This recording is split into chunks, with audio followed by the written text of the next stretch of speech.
Hello, mga kamaster, maraming salamat po sa lahat ng tumatangkilik ng Richman Action Drama. Paki-follow and subscribe mga master para sa mga susunod pang mga kabanata. Ang nag-iisang tagapagmana, Philip Clark, Kabanata 1576. Dumilim ang mukha ni Martin habang sinasabing, tingnan muna natin kung paano. Kung wala ng iba, maaari lamang kaming magkasundo. Pagkatapos ng lahat, ito na ang ating huling pagkakataon. Umalis ang sasakyan sa First Palace at dumiretso sa Ceres Villa. Hinabol sila ni Theo at nakarating sa pinto. Sinulyapan niya ang papaalis na sasakyan at sinabi sa kanyang mga nasasakupan, sumunod kayo sa kanila at babantayang mabuti. Tandaan, huwag ibunyag ang iyong presensya at dapat mong iulat ang bawat galaw ng kabilang partido. Oo, Master Theo. Mabilis na sinundan ng tatlong lalaki ang magkapatid na si Johnston. Maya-maya, dumating na ang sasakyan ni Martin sa entrance ng Ceres Villa. Ibinigay niya ang kanyang pangalan, at bumukas ang electronic gate ng villa. Dahan-daang pumasok ang sasakyan. Sa loob ng marangyang lobby, si Jada Wallace ay nakasuot ng mahabang beige na damit na may mink fleece na nakasabit sa kanyang mga balikat. Hawak niya ang isang puting Persian cat na may iba't ibang kulay na mga mata sa kanyang mga braso. Sa sofa sa harap niya ay nakaupo sina Martin at Bernard. Mukhang kinakabahan at nangangamba ang dalawa. Hindi man ito isang beses na nagkita sila ni Jada, ramdam pa rin nila ang kaba sa kanilang mga puso. Ito ay higit sa lahat dahil binigyan sila ni Jada ng matinding pressure. Hindi nila makita sa pamamagitan niya. Malambing na tanong ni Jada habang hinihimas ang pusa, bakit bigla kang nandito ngayon? Naiinip si Bernard at sinabing, Madam Wallace, kailangan mo kaming tulungan sa pagkakataong ito. Nang marinig ito, pinandilatan ni Martin si Bernard at same time na sinabi, shut up. Umiling si Bernard at mabilis na tumama. Nilinggan ni Martin ang kanyang ulo at sinabing may nakakabigay puri ng ngiti, Madam Wallace, sana matulungan mo kami. Anong meron? May nangyari ba kaibigan? Hindi nagmamadaling tanong ni Jada. Mabilis na sinabi ni Martin, Madam Wallace, bumalik na si Philip. Nang marinig ito, sandaling huminto ang kamay ni Jada bago niya ipinagpatuloy ang pag-aalaga sa pasang Persian sa kanyang mga bisig. Mahina niyang sinabi, ano ang kinalaman nito sa akin? Bakit ka nandito humihingi ng tulong sa akin? Mabilis na sinabi ni Martin, Madam Wallace, pinaalis namin si Win sa Beacon ayon sa iyong kagustuhan at inakusahan din siya ng paglustay sa pondo ng kumpanya ayon sa iyong mga utos. Ngunit dinala ni Philip ang isang grupo ng mga tao na kasama niya mula sa kung saan. Binugbog niya kaming dalawa at pinaalis din kami ng villa. Kailangan mong tumayo para sa amin. Katahimikan. Masyadong misteryoso ang atmosphere sa hall. Bahagyang nagsalubong ang magagandang kilay ni Jada, ngunit unti-unting umangat ang mga sulok ng kanyang bibig sa isang ngiti. Ibinaba niya ang Persian cat sa kanyang mga braso habang tumingin kay Martin at Bernard. Pagkatapos noon, dahan-dahan siyang gumawa ng mga tasa ng tsaa at iniabot sa dalawa. Sumimsam siya sa sarili niyang tasa. Ang mabagal niyang galaw ay ikinabahala ni Martin. Gayunpaman, hindi siya naglakas loob na magsalita. Pagkaraan ng ilang sandali, tanong ni Jada, naisip mo na ba ang mga kondisyong binanggit ko bago ito? Ang nag-iisang tagapagmana, Philip Clark, Kabanata 1577. Sina Martin at Bernard, sila ang aking mga tao. Tumanggaw si Vivian at lumabas ng hall. Tumayo si Jada sa bulwagan at sinabi sa sarili, Philip, ito ay isang mapagbigay na regalo mula sa akin sa iyo at kay Win. Sana mag-enjoy ka. Samantala, ang mga tauhan ni Theo ay nagmamadaling bumalik sa unang palasyo. Nagtakbuhan sila sa sala at magalang na sinabi kay Philip na nakaupo sa sofa, Mr. Clark, Master Theo, pumunta sila sa Ceres Villa. Ceres Villa. Nang marinig iyon, itinaas ni Philip ang kanyang mga kilay, ang kanyang isip ay puno ng pag-aalinlangan.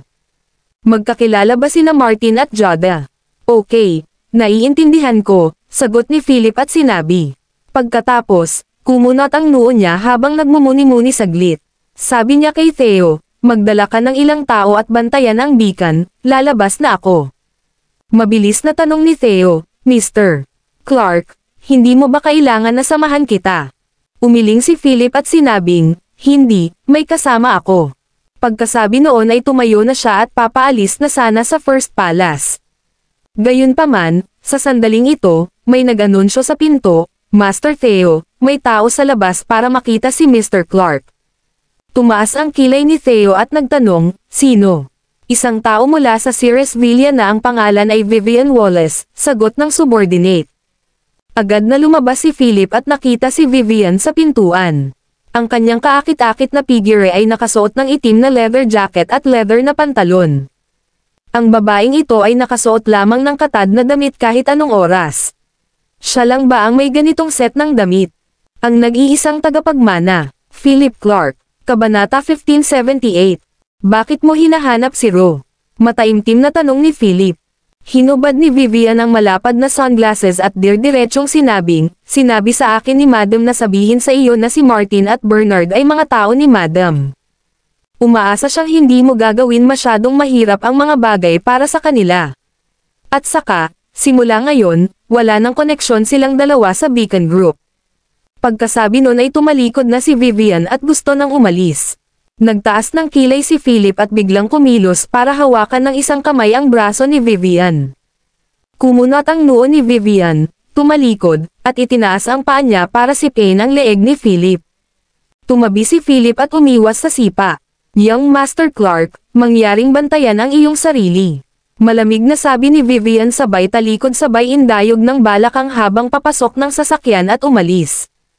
Humalaklak si Philip at sinabing, "Pambihira. Hindi ko pa siya nakitang napakalakas. Hindi ko ini-expect na ganoon kabilis ang pag-improve niya sa sobrang tagal niyang hindi pagkikita." Kanina pa nakatayo si Theo sa likuran ni Philip at laking gulat niya nang makita niyang biglang kumilos si Philip. "Mr. Clark, anong ibig mong sabihin?" Naguguluhang tanong ni Theo. Kinawayan ni Philip ang kanyang kamay at sinabing, "Wala, pagsubok lang iyon." Pagkatapos noon, tila nakikipag-usap sa hangin si Philip. Gaano kakumpiyansa na ipaglaban siya. Sa oras na ito, isang babaeng nakasuot ng itim na damit na nakayakap sa katawan ay dahan-daang lumabas mula sa likod ng karamihan. Mayroon din siyang kaakit-akit na figure, hanggang balikat ang buhok, at lumakad na parang modelo sa isang runway. Ang pagkakita sa kanya ay nakita ng maraming tingin sa kanya ng mga tao. "Young Master, kaya kung ibagsak ang gayong mga tao sa tatlong galaw," sabi ni 17 na may mapagpakumbabang tingin sa kanyang mga mata.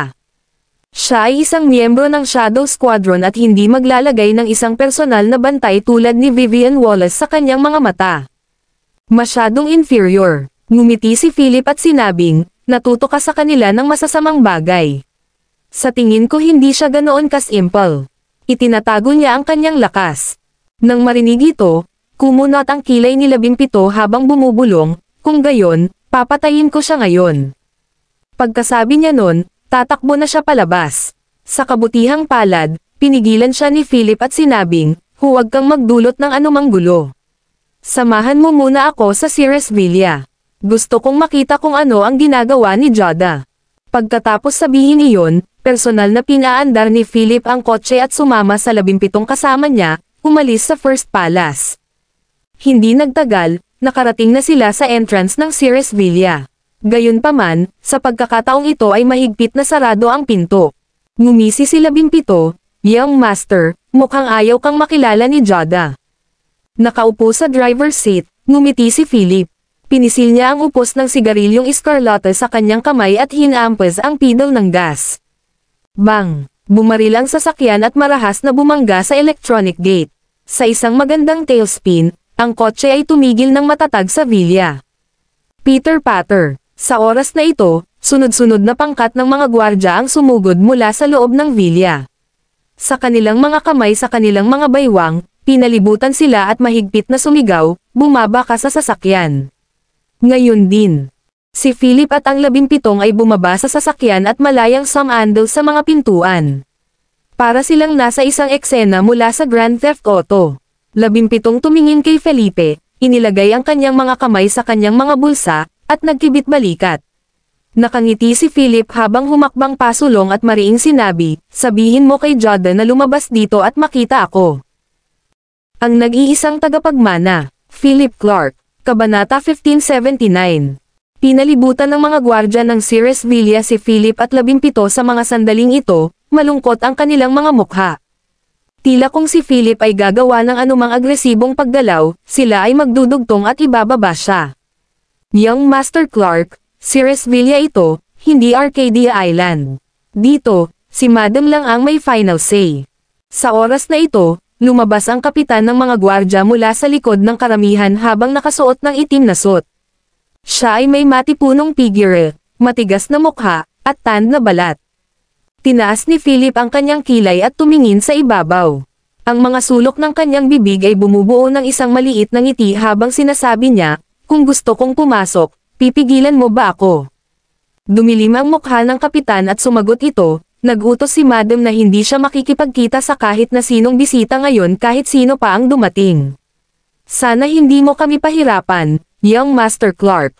Ganun ba? Sa mga sinasabi mo, gagawa ka ba ng hakbang laban sa akin?" Nagdilim ang mukha ni Philip nang humakbang siya pasulong at diretsyong nakatayo sa harapan ng kapitan na iyon. Naglipad ang mga sparks habang nagsalubong ang kanilang mga tingin. Marahil ay hindi niya nakayanan ang panggigipit, o marahil ay natatakot siya sa pagkakakilanlan ni Philip. Sinabi ng kapitan, "Young Master Clark, hindi ako nangangahas na gumawa ng hakbang laban sa iyo, ngunit tungkulin naming pigilan ka." Pagkatapos sabihin iyon, lahat ng mga bantay sa likod niya ay inilagay ang kanilang mga kamay sa kanilang mga baywang, handang ibaba si Philip. Natawa si Philip, sinulyapan sila, at tumanggo at sinabing, "Tama, tungkulin mo ito at wala rin akong gustong gawin sa iyo. Gayunpaman, bibigyan lang kita ng isang pagkakataon para makaalis sa daan." Umalangaw-ngaw ang malamig na dagandong na iyon sa buong villa. 17 nakatayo malapit sa gilid ni Philip, ang kanyang mga kamay sa dalawang talon ng paro-paro sa likod ng kanyang baywang. Hanggat ang kabilang partido ay maglakas loob na gumawa ng isang hakbang laban sa Young Master, siya mismo ang papatay sa kanila. Kasabay nito, sa harap ng windowsill ng isang kwarto sa ikalawang palapag ng villa, isang maganda at eleganteng figure ang nakatayo doon. Hawak niya ang isang Persian cat sa kanyang mga bisig at mahinang tumawa habang sinasabi, "Ganon pa rin siya." Akala ko mas pipigilan siya, pero sa hindi inaasahang pagkakataon, mas naging agresibo siya. Sa tingin mo ba, ako, si Jada Wallace, ay madaling mabuli? Sa kanyang likuran, yumuko si Vivian sa sandaling ito at sinabing, "Madam, bababa ako at bibigyan ko siya ng babala." Naisip ito ni Jada at sinabing, "Sige, kung kaya mong itigil, itigil mo na. Kung hindi mo kaya, papasukin mo siya." Pagkarinig nun ay tumalikod na si Vivian at umalis. Bumalik sa tabi ni Philip. Nakakunot ang noo niya, sobrang lamig ng ekspresyon ng mukha niya. Sumigaw siya, "Umalis ka." Ang sinumang nang ahas na hamarang sa kanyang landas ay tiyak na pagod na sa buhay. Kumunot ang noo ng kapitan ng mga gwardya at muling nagbabala, "Young Master Clark, umaasa pa rin akong hindi mo kami pahihirapan." Pagkatapos ng lahat, siya ang Young Master ng pamilya Clark sa Arcadia Island at ang magiging tagapagmana. Hindi sila nang ahas na gumawa ng anuman kay Philip, kahit hindi ngayon. Patuloy ni Philip, "Ayoko rin namang pahirapan ka, pero kailangan kong pumasok ngayon." "Anong sabi mo?" Ito ay tila isang maliit na lansihin ni Jada. Palagi niyang gustong humanap ng mali sa kanya sa maliliit na bagay na ito at pagalitin siya. Pinaikit ng kapitan ang kanyang mga mata at sinabing, "Kung gusto mo talagang pumasok, ang tanging paraan ay ang lampasan kami." Pagkatapos sabihin iyon, galit siyang sumigaw, "Everyone, the villa is closed to all guests today. Bawal pumasok." Ang mga maglakas loob na lumabag ay paparating na ibababa. Swish! Kaagad, sunod-sunod na pinigilan ng mga club na binubuo ng 12 ng mga gwardya si Philip. Kasabay nito, mas maraming gwardya ang sumugod mula sa buong paligid. Mula sa isang mataas na lugar, makikita na ang pasukan ng villa ay siksikan na sa mga tao. Seryoso ang mukha nilang lahat at nakalagay ang mga kamay sa bewang. Hindi nila kukunin ang kanilang mga baril kay Philip hanggang sa huling paraan. Kung hindi, iyon ay isang malaking kawalang galang. Kahit na pinigilan nila si Philip, sila ay parurusahan pagkatapos. Mabuti. Gusto kong makita kung sino ang nang-ahas na pigilan ako. Mabangis na sigaw ni Philip at sabay-sabay na naglakad papunta sa front entrance ng villa. Umatras din ang kapitan at sinundan ng iba ang lakad ni Philip, naglalakad pa atras. Isang tao laban sa 1,000 tropa. Ito ang aura ni Philip. Gayunpaman, pagkarating sa harap ng pintuan, hindi na naka-atras ang kapitan. Inabot niya ang kamay niya at hinawakan ang balikat ni Philip. Kailangan niyang tapusin ito at matapos ng mabilis. Ang nag-iisang tagapagmana, Philip Clark, Kabanata 1580. Bam! Dahil dito, mas mabilis ang sipa ni Philip kaysa sa kalaban at saktong damapo sa tiyan ng kapitan. Ang huli ay lumipad pabalik, natamba ang ilang tao sa likuran niya, at bumagsak ng husto sa lupa. Hindi kita pinapatay dahil ginagawa mo ang iyong tungkulin. Ngayon, binabalaan na naman kita, lumayas ka. Galit na galit si Philip. Malamig na hangarin at sparks ang lumalabas sa kanyang mga mata. Gusto niyang pumasok at tanungin si Jado kung ano ang balak nitong gawin. May kinalaman ba siya sa nangyari ni Martin Johnston? Kung gayon, tiyak na hindi siya pababayaan ni Philip. Ang kapitan na bumagsak sa lupa ay tumayo sa tulong ng kanyang mga tauhan, pinunasan ang dugong damaloy sa gilid ng kanyang bibig, at sumigaw ng masama, "Young Master Clark, hindi ka makakalagpas ngayon. Ibaba mo siya." Sa galit na sigaw na iyon, 12 ng mga armadong gwardya mula sa buong paligid at sumugod kay Philip. Gayunpaman, inilibot lang ni Philip ang tingin sa paligid habang 17, na nasa tabi niya, ay biglang tumama sa mga mabisyo at sa bilis ng kidlat. Beef, bang, swish, thud. Sa isang enkwentro lang, mahigit 12 ng gwardya ang bumagsak sa lupa, hawak ang dagwang mga braso. Ang mga sugat ay hindi nakamamatay. Pinutol lang nila ang kanilang mga kalamnan, pansamantalang wala ng kakayahan. Bago sila makarating dito, nag-utos si Philip na huwag seryosong saktan ang mga tao para lang pigilan sila. Nang mapanood ang eksenang ito, nagdilim ang mukha ng kapitan. Itinaas niya ang kanyang kamay, iginuhit ang Desert Eagle mula sa kanyang baywang, at itinutok ito sa 17. Swish! Sa sandaling ito, iginuhit ng lahat ang kanilang Desert Eagles at itinapat sila sa 17. Gayunpaman, walang nang-ahas na itutok ang baril kay Philip. Kabastusan. Ito ang Ceresvilla. Hindi ka maaaring tumakbong talamak dito. Angal ng kapitan. Bagamat siya ay nagbibiro ng 17, ang intensyon ay nakadirekta kay Philip. Pinitik ni 17 ang 2 talon ng butterfly mula sa kanyang mga kamay. Ang 2 talon ay lumipad sa hangin sa isang pilak na arko at tumama sa palso ng kapitan. Klang! Ang disyerto na agila ay nahulog sa lupa habang ang mga butterfly blades ay umikot at bumalik sa mga kamay ng 17. Ang pagkilos na ito ay nangyayari sa loob lamang ng ilang segundo. Bago pa maintindihan ang lahat ng nangyayari, hinawakan na ng kapitan ang kanyang mga kamay na matingkad na pula. Tumingin siya sa 17 na may takot at kaba. Napakalakas na babae. Lahat, tumayo ka. Sa oras na ito, lumabas si Vivian mula sa likod ng karamihan. Gumalaw ang mga tao at naglakad papalapit kay Vivian. Malamig ang mukha niya habang galit na naramdaman kay Philip. Then, her gaze fell on 17 as she said, "Ipaglaban mo ako. Kung manalo ka, maaari kang pumasok. Kapag natalo ka, kailangan mong umalis." Pagkasabi niya noon ay gumalaw na si Vivian. Mabilis siyang naglabas ng punyal sa kanyang baywang at gumalaw para saksakin ang dibdib ni 17. Ang babaeng ito ay hindi nag-aksaya ng anumang oras at agad na naglunsad ng isang nakamamatay na hakbang. Nanlamig ang sulok ng mga mata ni 17, ngayon lang nabanggit ni Philip na hindi simple ang babaeng ito. Gusto niyang malaman kung gaano siya kahirap. Agad na nag-away ang 2 babae sa harap ng pinto. Ang nag-iisang tagapagmana, Philip Clark, Kabanata 1581. Walang pandekorasyon na paglalaro, lahat sila ay walang awa na nakamamatay na mga galaw. Kaunting hindi pansin at isa ay papatayin. Sa loob lang ng kalahating minuto, 17 at Vivian ay nakapagpalit na ng 12 ng suntok. Bam! Biglang sinipa ng 17 si Vivian sa dibdib kaya napaatras ng ilang hakbang ang huli. Hindi maiwasan ni Philip na makaramdam ng kirot sa kanyang dibdib nang mapanood niya ito.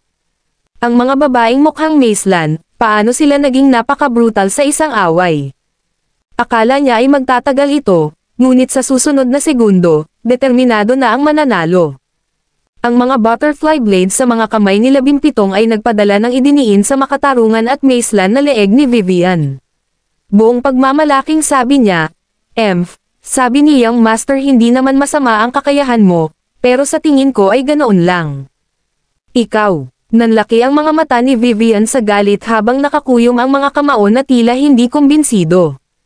Sa sandaling iyon, kalmadong lumakad si Philip at tumingin kay Vivian, sinabing, Miss Vivian, pwede mo ba akong isama kay Jada ngayon?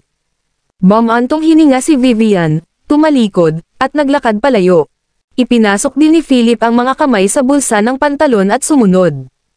Ang mga gwardya ay hindi na nang ahas na pigilan sila at dinala sila para gamutin ang kanilang mga sugat. Sa loob ng main hall, naghihintay na doon si Jada. Pagkapasok ni Vivian sa pinto ay lumuhad siya sa lupa at humingi ng tawad, Madam, hindi ko po nagawang maayos ang trabaho ko. Please parusahan mo ako. Nakangiting sabi ni Jada sabay wave ng kamay, bumangon ka, hindi mo kasalanan. Hindi ka naging tugma sa kanya noong una. Miyembro siya ng Shadow Squadron ng pamilya Clark at nasa ilalim ng pangangasiwa ng Battle God Fulton Hash. Nang marinig ang mga salitang ito, palihim na tinamaan ni Vivian ang kanyang labi at galit na tumayo. Magalang siyang tumayo sa likod ni Jada.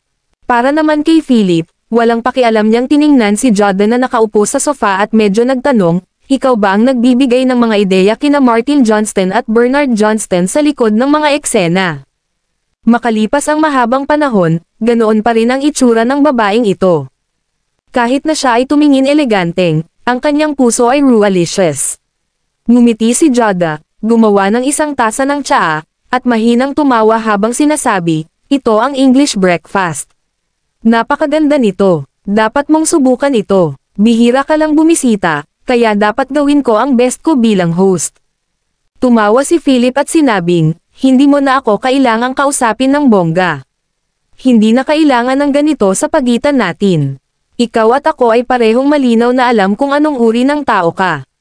Gusto ko lang malaman kung lihim mong sinulsulan sina Martin Johnston at Bernard Johnston sa bagay na ito. Habang sinasabi niya iyon ay nagdilim ang mukha ni Philip.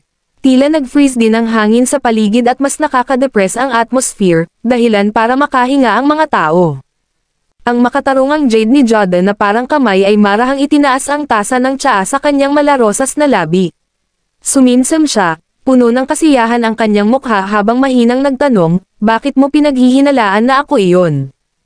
Humalaklak si Philip at sinabing, kanina lang sila pumunta para makita ka. Pumunta lang sila para makipag-usap sa akin tungkol sa isang deal, sagot ni Jada. Anong deal? Tanong ni Philip, isang deal laban sa inyo ni Win. I think it'll be very interesting, sabi ni Jada. Hindi ka ba natatakot na patayin kita ngayon? Nanlamig ang mukha ni Philip. Nakakuyom ang mga kamao ni Iis, at lumitaw ang hangarin sa pagpatay sa gilid ng kanyang mga mata. Ang lakas talaga ng loob nitong si Jada Wallace. Hindi ka, at hindi ka mangangahas. Total, asawa ako ng tatay mo at madrasta mo. Marami akong alam na sikreto na gusto mong malaman. Nakangiti si Jada habang sinasabi iyon. Kung may ibang taong makakita ng ngiti na iyon, tiyak na iisipin nila na siya ay marangal at maamo. Sino ang nakakaalam na sa likod ng ngiti na ito ay isang pusong puno ng mga kalkulasyon at mga pakana? Thuddle. Itinaas ni Philip ang kanyang paa, humakbang pasulong, at malamig na sumigaw, sa tingin mo ba ay hindi ako mangangahas na patayin ka? Ang pagkilos nito ay labis na nag-alala kay Vivian kaya lumabas siya sa likod ni Jada, diretsyong naglabas ng punyal, at hinaranggan si Philip. Sumigaw siya, kung maglakas loob kang kumilos sa babae, ako ang unang papatay sa iyo. Ang nag-iisang tagapagmana, Philip Clark, Kabanata 1582. Kabog, kabog, kabog. Sa isang iglap, 12 ng mga armadong mandirigma ang sumugod palabas ng bulwagan.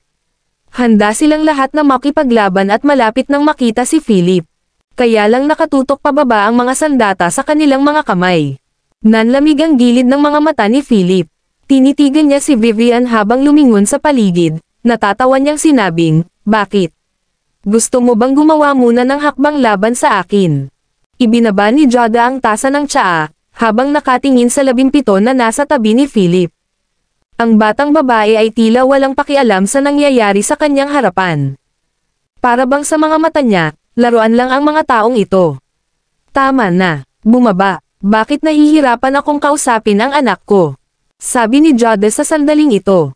Namumukadkad ang ngiti sa kanyang mga mata, magiliw at mapagmahal na tiningnan niya si Philip, at sinabing, Philip, maituturing kang kalahating anak ko. Bakit hindi tayo umupo at mag-usap? Nang marinig iyon, nanlamig ang mukha ni Philip habang sumisigaw, iisa lang ang nanay ko. Hindi ka karapat-dapat. Tumanggo si Jade at nakangiting sinabi, sige, huwag na nating pag-usapan ang bagay na ito. Tinanong mo ako ngayon kung sinulsulan ko si Martin at Bernard Johnston. Ang sagot ay hindi. Pagkasabi niya nun, biglang tumahimik ang buong hall. Sa panginginig ng mga mata, tinitigan ni Philip si Jade ng matagal. Pagkatapos, naglakad siya ng paisa-isa kay Jade at inilagay ang isang paa sa coffee table sa harap niya. Sa kanyang mga kamay sa kanyang bulsa ng pantalon, yumuko siya at ibinaba ang kanyang ulo, nakatitig ng mabuti sa mga mata ni Jade. Mayabang niyang sabi, I certainly hope not. Kapag nalaman ko ang totoo, personal kong sinabi iyong si Resvilla. Kasama ka, Jade Wallace. Hindi ako magpapakita ng anumang awa. Pagkatapos nito, tumalikod si Philip at umalis kasama ang 17. Hanggang sa makaalis na sila ay napawi ni Jade ang ngiti sa kanyang mukha at mukhang walang pakialam. Tapos, bumungad sa mukha niya ang galit. Bang! Binasag niya ang teapot at teacup sa coffee table. Nagngangalit ang kanyang mga ngipin, sinabi niya, damn that Philip Clark. How dare he talk to me ng ganyan? Ako si Jade Wallace, ang pangalawang asawa ng pamilya Clark. Agad, bumagsak sa pin drop silence ang bulwagan. Walang nang ahas na gumawa ng tunog. Nakaluhod ang lahat ng katulong, nanginginig. Takot silang inisin si Jade. Ngayon pa lang ay nakita na ni Jade ang tingin sa mga mata ni Philip at naintindihan niya ito. Kung umamin siya sa kanyang mga ginawa ngayon, siguradong hindi siya bibitawan ni Philip. Vivian, magpadala ka agad ng mga sign para makipag-ugnayan kay Martin Johnston. Dapat silang magmadali at ipakalat ang balita bukas. Gusto kong tuluyang masira ang reputasyon ni Win sa Riverdale. Tumanggo si Vivian at sumagot, yes, madam. Gayon din, maglipat ng mas maraming tao sa Upper Creek at babantayang mabuti ang bawat galaw ni Win. Lalo na ang sanggol sa kanyang tiyan. Humanap ng taong haharap dito. Ayokong ipanganak ito. Puno ng masasamang lamig ang gilid ng mga mata ni Jade. Philip Clark, dahil pinagbubuli mo ako ng ganito, sisipakan ko ang asawa mo at hindi pa isininisi ang anak. Hindi mo ba siya mahal na mahal? Kung malaman mo ang tungkol sa kanyang background, ano ang pipiliin mo? Hindi mo ba inaabangan ang pagsilang ng iyong anak? Paano kung ang bata ay namatay sa trahedya o si Win ay nalaglag? Dahil naglakas loob kang gawin ito sa akin, hahayaan kitang mamuhay ng panghabang buhay na sakit. Ang nag-iisang tagapagmana, Philip Clark, Kabanata 1583. Umalis si Philip sa Resvilla at bumalik sa First Palace. Gabi na, at hindi mapayapa ang Riverdale ngayong gabi. Inayos ni Theo na subaybayan ng mga tao ang buong Riverdale. Inayos ni Theo na bantayan ng mga tao ang mga direktor na nagsasangkot sa insidente sa Beacon sa pagkakataong ito, kung minsan lang sila ni Philip. Pagkabalik ni Philip sa unang palasyo, nagmamadaling lumapit si Theo at sinabing, Mr. Si Clark, Martin at Bernard ay pribadong nakipag-ugnayan sa kanilang miyembro ng Board of Directors ng Beacon para sa isang lihim na pribadong pagpupulong sa Hyatt Hotel. Gusto mo bang pumunta at tingnan? Kumunat ang noo ni Philip at nagtanong, isang secret meeting. Nalaman mo na ba kung sino ang pumapasok? Mabilis at magalang na ibinigay ni Theo ang impormasyon ng mga taong tinitingnan niya kay Philip at sinabing, nandito na lahat.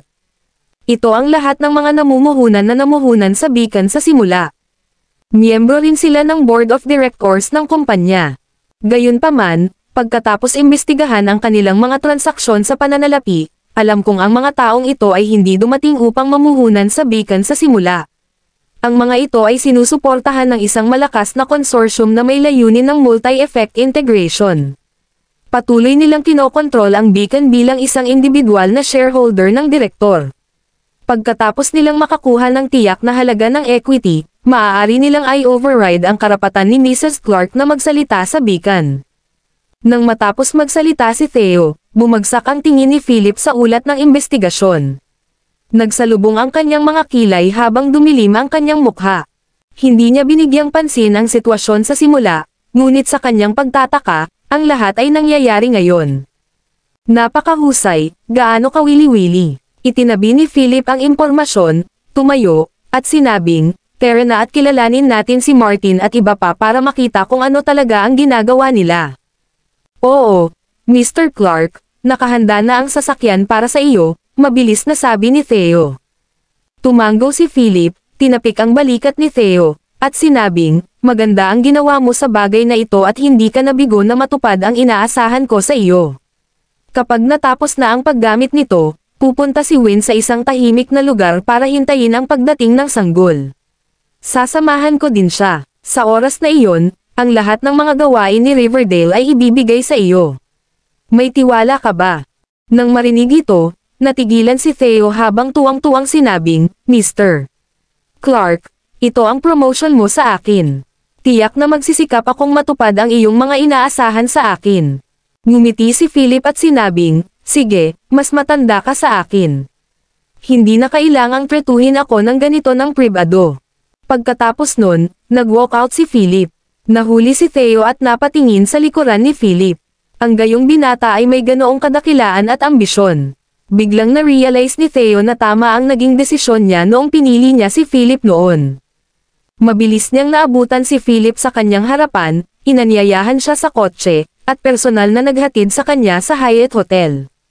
Mahigit ilang minuto ang nakalipas, huminto ang ilang luxury car sa harap ng Hyatt Hotel.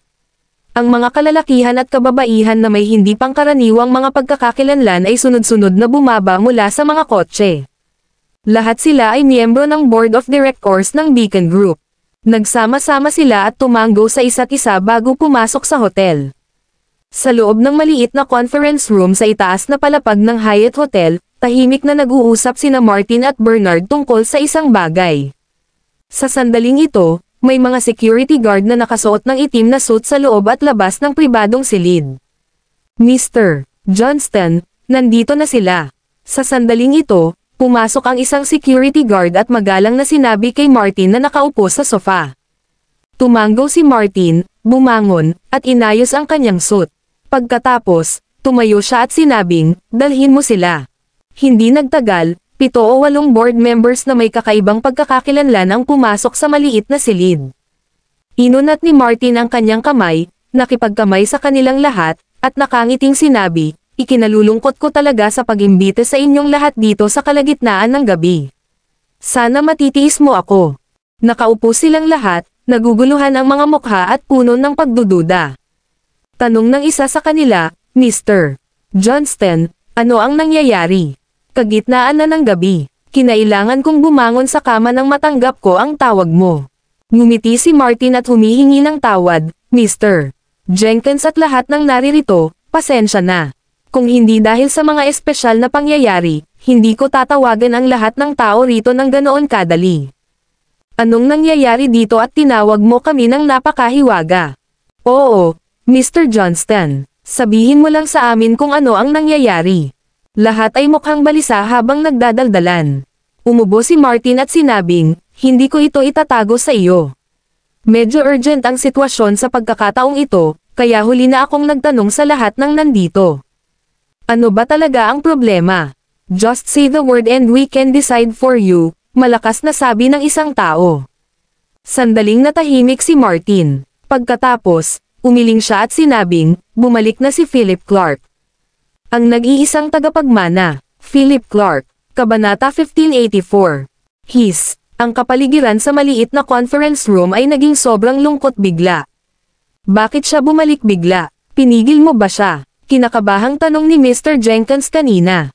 Sumunod din ang isa pang tao at nagtanong, "Mas mabuting huwag niyang sirain ang plano natin sa sandaling ito o masasayang ang lahat ng pagsisikap natin. Ano ba talaga ang sitwasyon, Mr. Johnston? Sabihin mo sa amin dali." Tumango si Martin at sinabing, "Ayon sa aming plano, ikukulong siya at si Win ng aming mga tao hanggat hindi nagpakita sila. Ngunit ngayon ay may ilang mga problema. Hindi kasing simple ng inaakala natin si Philip. Kahit si Webster Shaw ay naaresto dahil sa kanya. Bukod dito, ayon sa impormasyong natanggap ko, si Theo Xander ay nagtatrabaho din para kay Philip, malamang para kay Win. Bumalik siya sa pagkakataong ito at nagdala ng maraming tao. Dumating din si Theo sa Riverdale hindi pa nagtagal at tinulungan si Philip na malutas ang krisis. Kaya, ang aming operasyon ay nabigo sa oras na ito. Pagkatapos magsalita ni Martin, bumagsak ang buong conference room. Lahat ay mukhang balisa at nag-aalala. Ano ang dapat nating gawin? Si Philip ay bumalik at kahit na si Theo ay tinutulungan siya sa likod ng mga eksena. Mahihirapang ituloy ang susunod nating plano. Oo, magiging magulo ngayon. Dapat ay nagpadala na lang tayo ng tao sa Upper Creek at dukutin si Win pabalik dito. Mr. Johnston, ano ang gagawin natin ngayon? Since you asked US to come here, you must have a perfect solution already. Sa pagkakataong ito, may biglang nagbelang ng topic kay Martin. Hindi rin nagtago si Martin at sinabing, yes, I do have another plan. Ngunit ang planong ito ay naging suporta ng lahat dito. Natahimik muli ang mga tao at tila may iniisip. Maya-maya, may nagtanong, Mr. Johnston, itong plano mo, ano ang success rate? Sa sandaling itanong ang tanong na ito, ang mga mata ng lahat ay nahulog kay Martin. Tumayo si Martin at sinabing nasa likod ang kanyang mga kamay, 80%. Pagdating ng panahon, magbibitiw na kami ni Bernard sa mga posisyon namin sa Beacon. Nag-set up na ang aming patron ng bagong kumpanya ng parmasyutiko para sa amin. Ito ay isang malaking kumpanya na maihahambing sa Beacon, at ito ay gagana sa parehong negosyo. Sa tingin ko dapat maintindihan ng lahat kung ano ang ibig kong sabihin dito, tama ba? Ito ay napakalinaw. Paanong hindi nila maintindihan? Ito ay isang kompetisyon. Anong uri ng mga tao ang magkakaroon ng lakas ng loob na magtayo ng isang karibal na kumpanya na kapantay ng Beacon? Ito ay isang pagkakataon. Nagkatinginan ang ilang tao at nagmamadaling nagsabi, Mr. Johnston, kung kailangan mo ng tulong namin, sabihin mo lang. Tama, Mr. Johnston. Magsalita ka lang at siguradong susuportahan ka namin. Okay, sabi ni Martin, kailangan kong bawiin ang lahat ng inyong mga pondo mula sa Beacon at i-invest ang lahat sa aking kumpanya. Biglaan. Binuksan ang pinto ng private room at pumasok ang isang figure kasama ang isang dosenang tao. Galit siyang sumigaw, na naginip ka yata.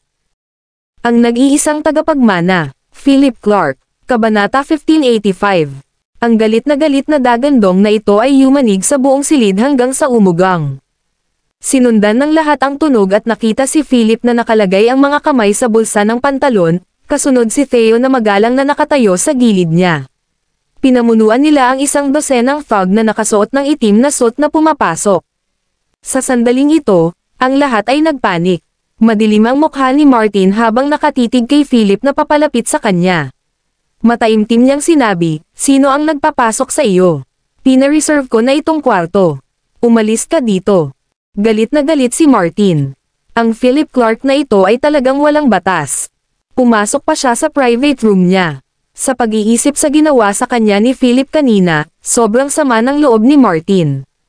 Kung hindi niya personal na tinuruan ng leksyon ang mayabang na junior na ito, anong mga kwalifikasyon ang mayroon siya para patuloy na manatili sa Riverdale? Philip, itong conference room ay ni-reserve ng pangalawang kapatid ko. Umalis ka kaagad dito. Tumayo din sa mga sandaling ito si Bernard Johnston na nasa gilid at galit na tinuro ang ilong ni Philip habang nagmumura.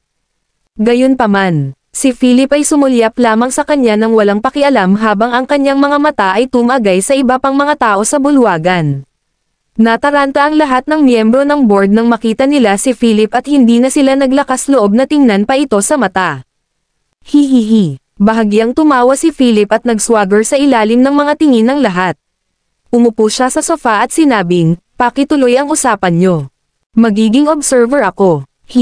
Napabuntong hininga ang lahat. Tunay na bastos ang Philip na ito.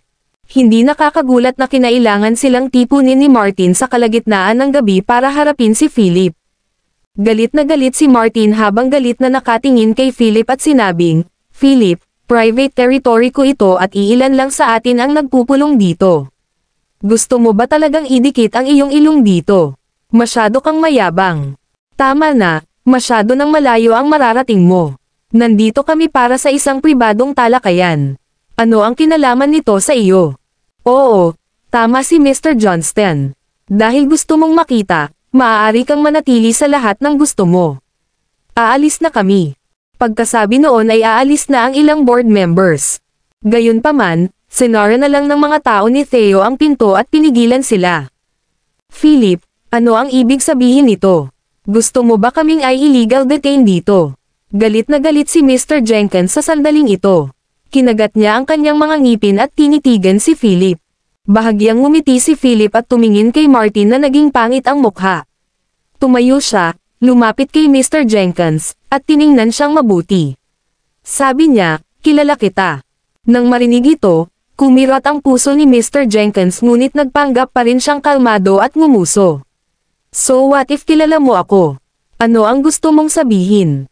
Hinaplos ni Philip ang kanyang baba, sinulyapan si Mr. Jenkins ng may pag-iisip, at sinabing, bueno, bigyan kita ng pagpipilian. Gusto mo bang manatili sa Beacon o sumama kay Martin Johnston? Nagtaas ng kilay si Mr. Jenkins, naguguluhang nakatingin kay Philip. Tinanong niya, ano ang ibig mong sabihin dyan? Nagkibit balikat si Philip, umiling, at sinabing, hindi ka ba nagtitipon dito para pag-usapan ang pag-withdraw ng iyong kapital mula sa Beacon at lumipat sa bagong kumpanya ni Martin? Pagkatapos ay magiging kakompetensya ka ng Beacon at sasabak sa marahas na kompetisyon. Nang biglang lumabas ang mga salitang ito sa bibig ni Philip, naging sanhi ito ng panginginig ng mukha ng ilang tao sa silid. Lalo na si Mr. Jenkins. Lumibot ang mga mata niya sa paligid habang nakatingin kay Martin. Then, he gritted his teeth while saying, hindi ko alam kung ano ang sinasabi mo. Ang nag-iisang tagapagmana, Philip Clark, Kabanata 1586. Hihihi. Ngumiti si Philip at lumingon kay Martin, na nakatayo habang nasa likod ang mga kamay. Sabi niya, Martin, bakit wala kang sinasabi? Malamig ang mukha ni Martin habang winawagayway ang kamay at sumigaw, wala akong masabi. Puro kalokohan ang mga salita mo. Nakikipag-usap lang ako sa mga kaibigan ko. Tsaka magre-resign ako sa Beacon bukas. Ano ang mahalaga sa iyo kung ano ang ginagawa ko? Tama, ano ang mahalaga sa iyo kung ano ang ginagawa ni Martin? Pinipilit mo ba siya o ano? Malamig ang mukha ni Bernard habang umaalingaw-ngaw. Tumango si Philip at tumingin kay Martin bago sinabing, actually, whatever you do is meaningless to me. Kasi lahat kayo unqualified, kahit magsanib puwersa pa kayo. Kabastusan. Philip, hindi mo kami inilalagay sa iyong mga mata. Umaasa ka lang sa asawa mo para makarating sa posisyon at makilala ang ilang tao sa pamamagitan niya. Sa tingin mo ba napakagaling mo? Hehe, how dare a keep husband sambit ng ganoon kalaking salita? Ilang sandali pa, sunod-sunod na nagpahayag ng kawalang kasiyahan ang kanilang mga board members. Malungkot din ang mukha ni Martin. Tinaas niya ang kanyang kilay, tinitigan si Philip, at malamig na sinabi, ano ba talaga ang gusto mong sabihin? Biglang nakita ni Martin na imposibleng basahin si Philip. Saan niya nakuha ang ganoong kalaking kumpiyansa? Ang lahat ng pinagsama-samang mga tao dito ay sapat na gamitin ang Beacon, ngunit talagang sinabi niyang hindi sila kasama. Ito ay masyadong mapangahas. Humalaklak si Philip at sinabing, ang kabuuang asset ng Beacon ay humigit kumulang 5 bilyong dolyar sa market value. Lahat ng tao dito ay may hawak na humigit kumulang 35% ng equity ng Beacon. Walang alinlangan na marami iyon. Napapabayaan kung magsimula alang na maaaring magkatrabaho talaga kayo sa simula pa lang. Sa sandaling binibigkas ang mga salitang ito, ang mga mukha ng mga miyembro ng lupon ay naging lubhang maingat at kinakabahan. Alam ba talaga ni Philip? Pagkatapos, ang sumunod niyang tanong ay nagulat sa lahat. Kung i-withdraw mo ang capital mo sa Beacon, hindi talaga kita mapipigilan. Ngunit kahit na mawala ang Beacon ng 35% ng equity nito, katanggap-tanggap pa rin ito. Kung hindi namin aalisin iyong nagtatago sa mga anino, walang araw ng kapayapaan sa Beacon. Mas gugustuhin kong bawiin ninyo lahat ang inyong kapital at sumama kay Martin para mai-inject ko ang aking kapital para punan ang pagkukulang na iniwan ninyo. Pagkatapos magsalita ni Philip, natigilan ang lahat. Ano ang ibig niyang sabihin sa pag-inject ng kanyang kapital para punan ang kakulangan ng kanilang divestment? Mukhang nagdududa si Martin at ngumisi. Philip, nababaliw ka na ba? Alam mo ba kung ano ang ibig sabihin ng 35% equity? Hindi bababa sa 1.6 iyon. Bilyong dolyar. Mayroon ka bang ganoong kalaking pera upang punan ang mga kakulangan? Sino ang sinusubukan mong bluff?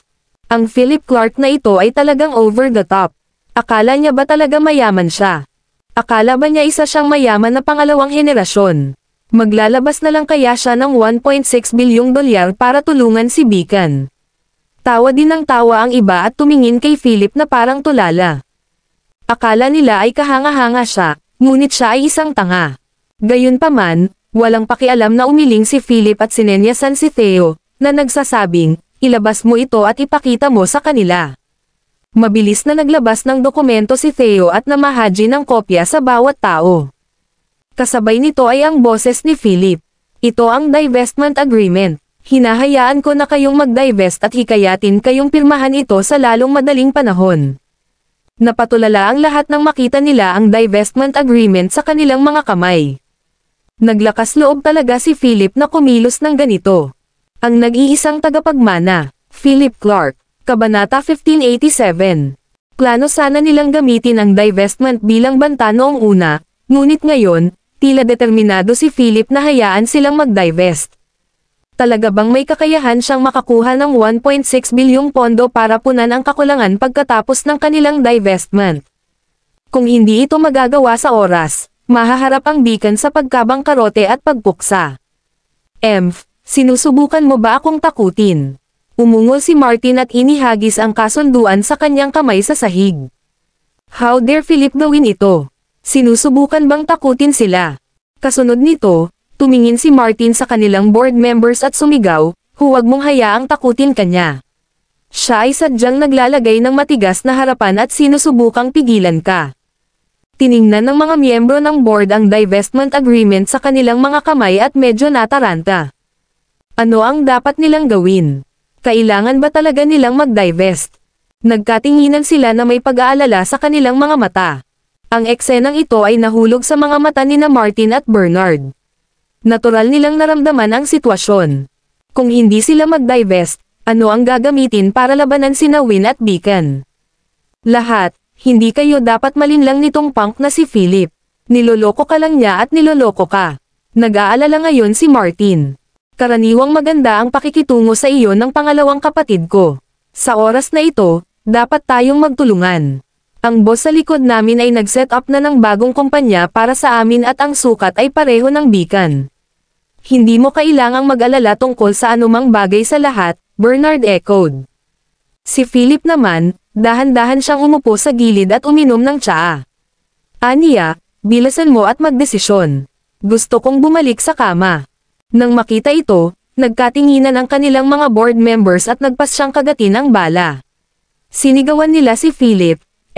Stop trying to deceive us. Divestment lang gagawin natin. Tama na yan. Tingnan natin kung paano ka makakakuha ng 1.6 bilyong halaga ng pondo para punan ang kakulangan. Pagdating ng panahon, sana hindi ka na pumunta at lumuhad sa amin. Pagkasabi noon, sunod-sunod na pumirma sa kasunduan ang ilang tao. Sa gilid, pinanood ni Martin ang lahat at tuwang-tuwa. Nagsimula siyang magpasalamat sa lahat. Pagkatapos, ibinaling niya ang kanyang ulo, tumingin kay Philip na umiinom ng tsaa na may malungkot na mga mata, at sinabing nanunuya, haha, Philip, talo ka sa pagkakataong ito. Sinusubukan mo bang laruin ang walang laman na diskarte sa kuta? Sa pagkakataong ito, gagawin kong mawala ang lahat sa iyo. Hindi pa rin siya pinansin ni Philip at nagpatuloy sa pag-inom ng tsaa. Naikuyom ni Martin ang kanyang mga kamao. Mabilis na nagbago ang kanyang mukha mula sa galit hanggang sa panunuya. Sabi niya, oo, tapusin mo na ang inumin mo. Ito na ang huling pagkakataon na makakainom ka ng ganoon kasarap na tsaa. Kapag nabangkarote ang Beacon, tingnan natin kung gaano kayabang kapag ganoon.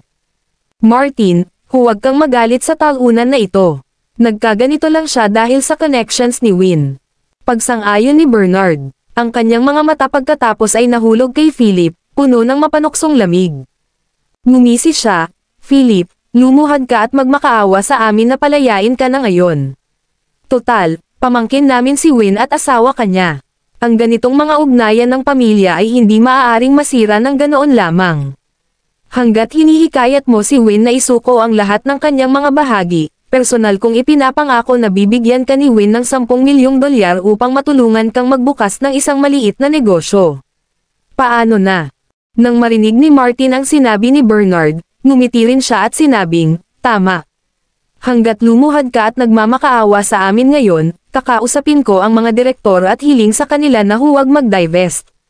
Paano na? Gayunpaman. Nagtaas ng kilay si Philip, tumingin sa dalawang magkapatid na si Johnston, at nagtanong, ganyan ka ba ka-confident na siguradong malugi ang Beacon nang wala silang puhunan? Panipi, syempre, $1.6 billion iyon. Saan ka kukuha ng 1.6 billion na pondo ngayon? Ang nag-iisang tagapagmana, Philip Clark, Kabanata 1588. Tumawa ng mapang-uyam si Martin at sinabing, huwag mo akong kausapin tungkol sa Mila Nelson Angel Investment Group. Inimbestigahan na ito ng iyong biyenan. Isa lang itong shell company na walang pera. At saka, sinabi rin sa amin ng biyenan mo na ikaw ang bankrupt young master ng kanilang Clark Group. Hahaha, kakatawa talaga. Kailangan mong magbayad ng malaking utang, tama ba? Sa ngayon, ikaw ay walang iba kundi isang kaawa-awang aso na nabubuhay sa mga scrap na ibinigay ni Win. Hanggat lumuhad ka para humingi ng tawad at tumayo sa tabi natin, kaya kung ibigay sa'yo ang higit pa sa ibinigay ni Win. Ano sa tingin mo? Si Martin Johnston ay isang tusong matandang sorrow.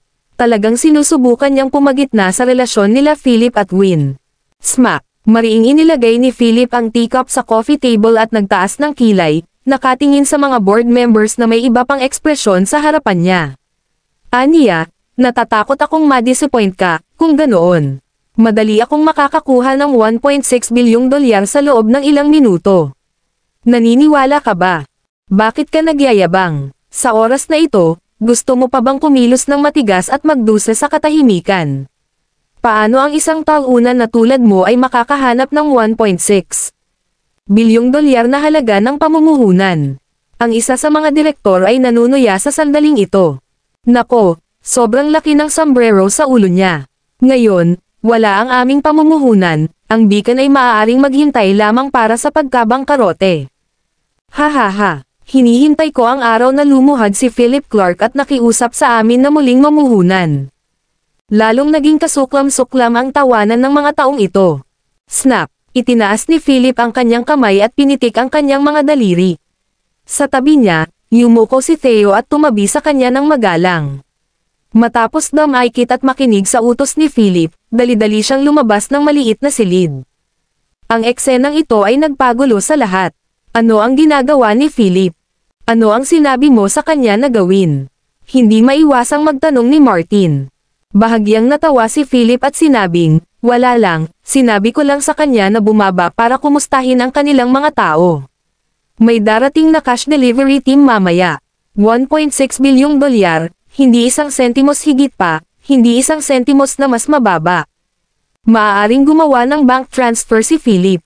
Gayunpaman, pagkatapos mag-isip tungkol dito, nagpasya siya na mas mahusay na gumamit ng cash. Iyon ay magiging mas kagulat-gulat. Ang mga taong ito ay malinaw na malalaman kung siya ay may ganoong lakas o wala. Pagkarinig nun, tumawa ng malakas si Martin. Nakuha mo ang cash delivery truck para magpadala ng mahigit 1.6 bilyong dolyar. Siguradong baliw ka. Aling bangko ang maaaring magpadala sa iyo ng 1.6 bilyong dolyar sa kalagitnaan ng gabi? Kahit na may deliver, sinong bangko ang handang mag-aproba ng 1.6 billion dollars in cash? Alam mo ba kung ilang truck ang kailangan para dyan?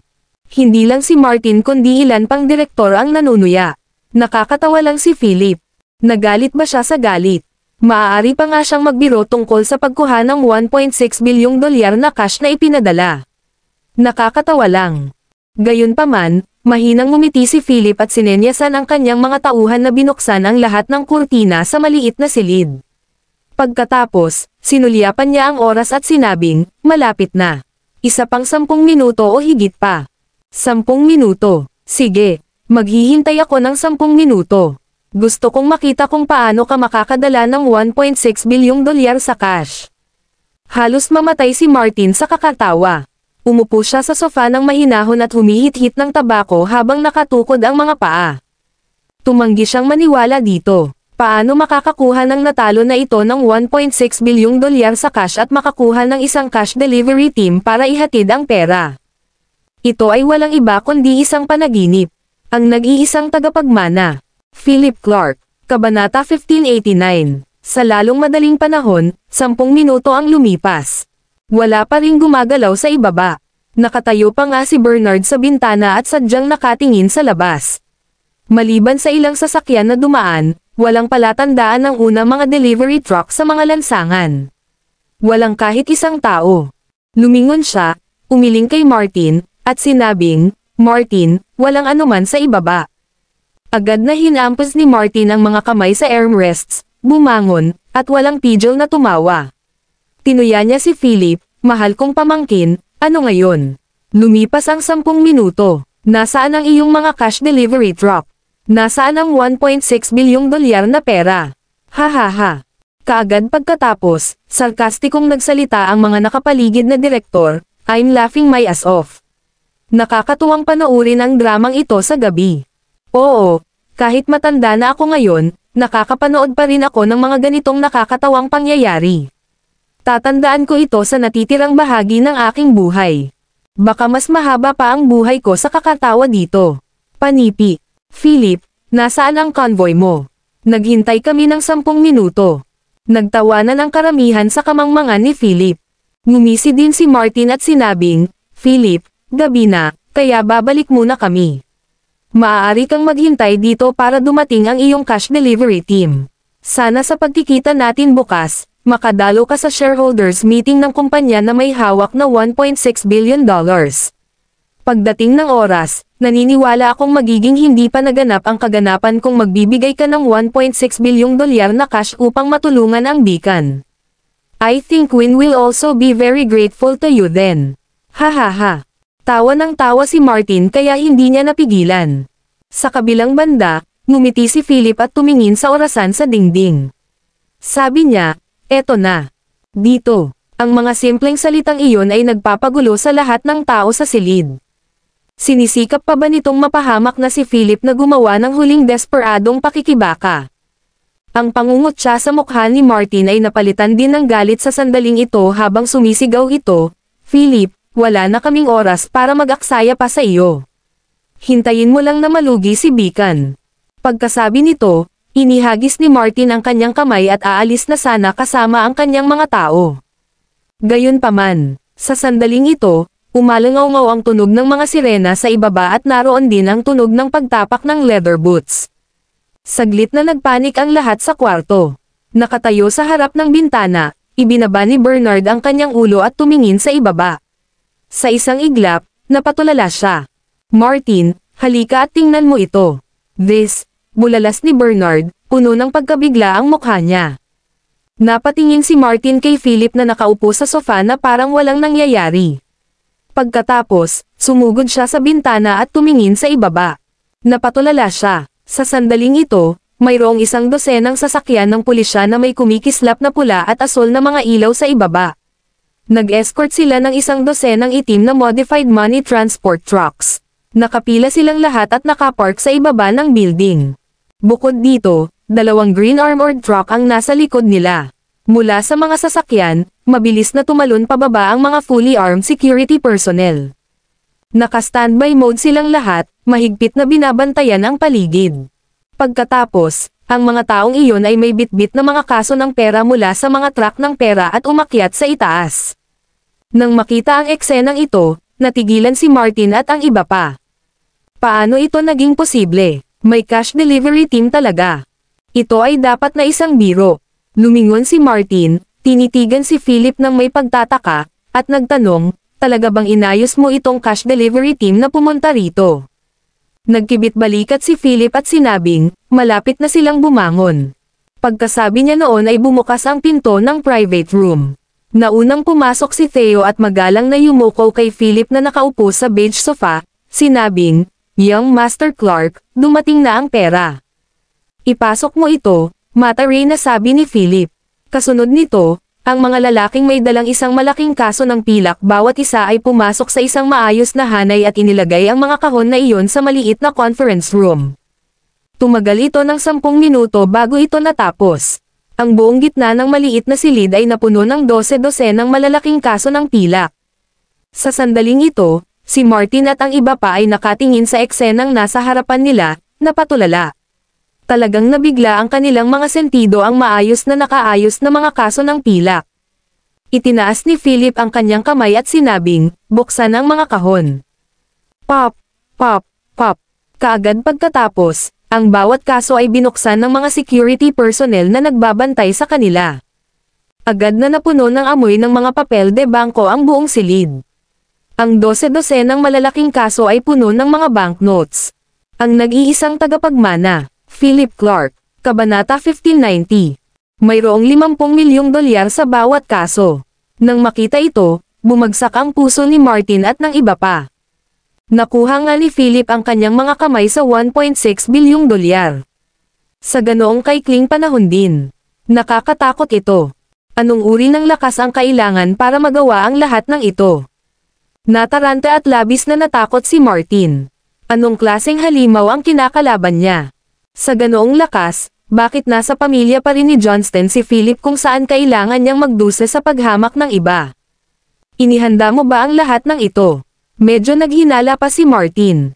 Gayunpaman, pagkatapos noon, isang nasa katanghaliang gulang na lalaki na nakasuot ng kulay abong suot ay mabilis na tumakbo mula sa pinto.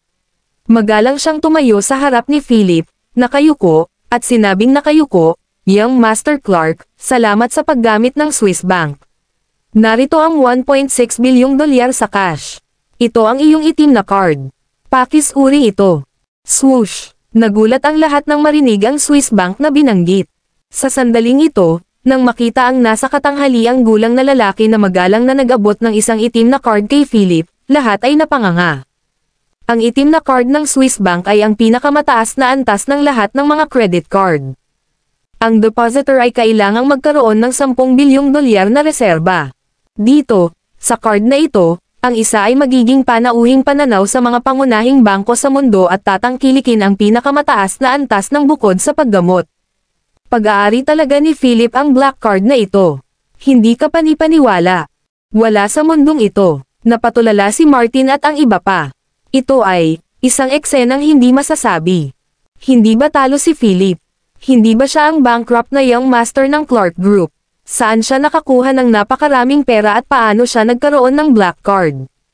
Ano ba ang nangyayari? Natarante si Martin. Hindi lang siya kundi pati na rin ang iba pang board members. Ang pagharap sa isang taong may itim na card ay naghahanap lamang ng kamatayan. Paano sila maihahambing sa gayong karakter? "Sino ka?" Galit na sigaw ni Martin. Itinabi ni Philip ang card bago siya tumalikod habang nakangiti ng mahina. Pagtingin kay Martin, sabi niya, "Isa lang akong in-law na manugang ng pamilya Johnston. Anong kakaiba dito? Imposible. Paano ka magiging walang kwentang manugang? May black card ka. Saan mo nakuha?" Nagpanik si Martin. Naunawaan din niya kung ano ang kahihinatnan kung kalabanan niya ang isang taong may itim na baraha. Humalaklak si Philip at sinabing, "Ito ang card ko. May problema ba?" Hingal na hingal ang karamihan. Ang card niya. Paano nilalaruin ang larong ito ngayon? Nakatingin sa mga natarantang mukha ng maraming tao, ngumiti si Philip at sinabing, "Ano ang problema? Lahat. Lahat kayo hindi maganda. Huwag mag-alala, nagsisimula pa lang ang larong ito. Bukas, sana makita ko ang mga palakaibigan mong nakangiting mukha sa shareholders meeting ng kumpanya, okay?" Habang sinasabi iyon ni Philip, lumapit siya kay Martin at tinapik ang balikat nito, na nagsasabing, "Smile. Huwag masyadong seryoso, baka magka-wrinkles ka." Habang sinasabi iyon ay lumabas siya ng maliit na kwarto. Nang nasa pintuan na siya, huminto siya, tumalikod, at nakangiting sinabi, "Huwag kang mauna. Ang magandang palabas ay darating pa rin." Ang nag-iisang tagapagmana, Philip Clark, Kabanata 1591. Ang moldite na si Philip ay naglakas loob na banta sila ng ganito. Kasuklam-suklam, napakasuklam. Pagkaalis ni Philip, nakahinga ng maluwag si Bernard at tinanong ang kanyang pangalawang kapatid, Martin, ano ang dapat nating gawin ngayon? Talagang napunta kami sa gulo. Hindi ko akalaing papakawalan ito ni Philip. Sinong mag-aakalang may black card pala siya mula sa Swiss Bank? Ang id na ito ay hindi ka panipaniwala. Hindi mapakali si Bernard. Paano nila hahaharapin si Philip, isang taong nagmamay-ari ng itim na card mula sa Swiss Bank? Imposible. Ang gayong tao ay maaaring gawing bangkarota at walang tirahan silang lahat sa pamamagitan lamang ng pag-angat ng kanyang daliri. Masyadong hindi kaaya-aya ang mukha ni Martin. Nakatayo habang nasa likod ang kanyang mga kamay, may halong emosyon sa kanyang mukha. Ang ilang miyembro ng lupon ay mukhang nag-aalala at nalulungkot din sa sandaling ito. Tumingin sila kay Martin at nagtanong, Mr. Johnston, ano ang dapat nating gawin ngayon? Natigilan kami sa iyo ngayon. Tama, Mr. Johnston. Inalis namin ang aming kapital mula sa Beacon pagkatapos makinig sa iyong payo. Ngayon, ikaw lang ang maaasahan namin. Hindi mo kami dapat iwan sa oras na ito. Mr. Johnston, sabihin mo, ano sa lupa ang dapat nating gawin? Paano kung kausapin mo ang amo sa likod mo para makita kung may paraan para harapin si Philip? Maraming miyembro ng Board of Directors ang may napakakomplikadong emosyon ngayon. Isang maling galaw at lahat ay masisira. Dahil ang mga bagay ay umabot na sa puntong ito, wala silang ibang pagpipilian kundi ang itali ang kanilang sarili sa bangka ni Martin. Lahat, huwag magpanik. Ang mga bagay ay hindi umabot sa punto ng walang pagbabalik. Ako na ang bahala. Hinihiling ko lang sa inyong lahat na suportahan ako sa shareholders meeting bukas. Nakangiting sabi ni Martin habang pinupunasan ang lungkot sa kanyang mukha. Nagkatinginan ang ilang miyembro ng board at nagsabing, sige, pipiliin naming maniwala sa iyo at umaasa na hindi mo kami pababayaan. Ang aming buhay ay nasa iyong mga kamay ngayon. Tumanggaw si Martin at sinabing, naiintindihan. Lahat, huwag masyadong mag-alala. May pera lang si Philip. Hindi ko nga alam kung saan niya nakuha ang pera kaya wag kang magpanik. Tatawagan ko ang boss sa likod ko at hinihiling ang kanyang opinyon. Tumanggaw ang mga direktor at lumabas ng silid. Nang makaalis na ang lahat, nakahinga ng maluwag si Martin. Umupo siya sa sofa at kumuha ng malaking lagok ng tsaa habang binasag ang tasa ng tsaa sa kamay niya sa sahig. Malamig niyang sigaw, ang moldite na si Philip na iyon ay naglakas loob na gawin ito sa akin. Hindi ko kukunin itong nakahiga. Sa gilid, mabilis na nagtanong si Bernard, Martin, I think Philip is well prepared this time. Itutuloy ba talaga natin ito? Tinaas ni Martin ang kanyang kilay, pinandilatan ang kanyang ikatlong kapatid, at umungal, ano pa ang magagawa natin? Kung pipiliin nating sumuko ngayon, sa tingin mo ba ay papakawalan tayong dalawa ni Philip? Nagawa na namin ito at walang urong. Alisin ang lahat ng pagmamahal sa pamilya. Baka sa mata ng iba, wala lang tayo. Tumanggaw si Bernard at walang sinabi. Pagkaraan ng ilang sandali, sabi ni Martin, napakahalaga ng pagpupulong ng mga shareholder bukas. Dapat makuha natin ang mayorya ng mga boto. Ngayong kakampi natin ang mga direktor na ito, wala na tayong dapat ikabahala. Yung iba madaling pakisamahan. Bibigyan lang natin sila ng mga lugar. Maraming pera si Philip, diba? Gusto kong makita kung ano ang gagawin niya kung i-withdraw nating lahat ang ating kapital sa shareholders meeting bukas. Nang marinig ito ni Bernard, naunawaan niya kaagad at nakangiting sinabi, Martin, iniisip mo bang i-poaching ang lahat ng tao mula sa Beacon? Tumanggaw si Martin, may mahinang intensyon na lumalabas sa gilid ng kanyang mga mata habang sinasabi niya, tama. Gusto kong makita kung ano ang gagawin ni Philip kapag walang tao sa Beacon. Nang bumalik si Philip sa unang palasyo, ang kanyang mukha ay lalong hindi kaaya-aya. Sabi niya kay Theo sa tabi niya, makipag-ugnayan sa lahat ng shareholders ng kumpanya at magtanong tungkol sa kanilang sitwasyon. Hayaan silang pumili. Kung pipiliin nilang manatili, hindi ko sila pakikitunguhan ng masama.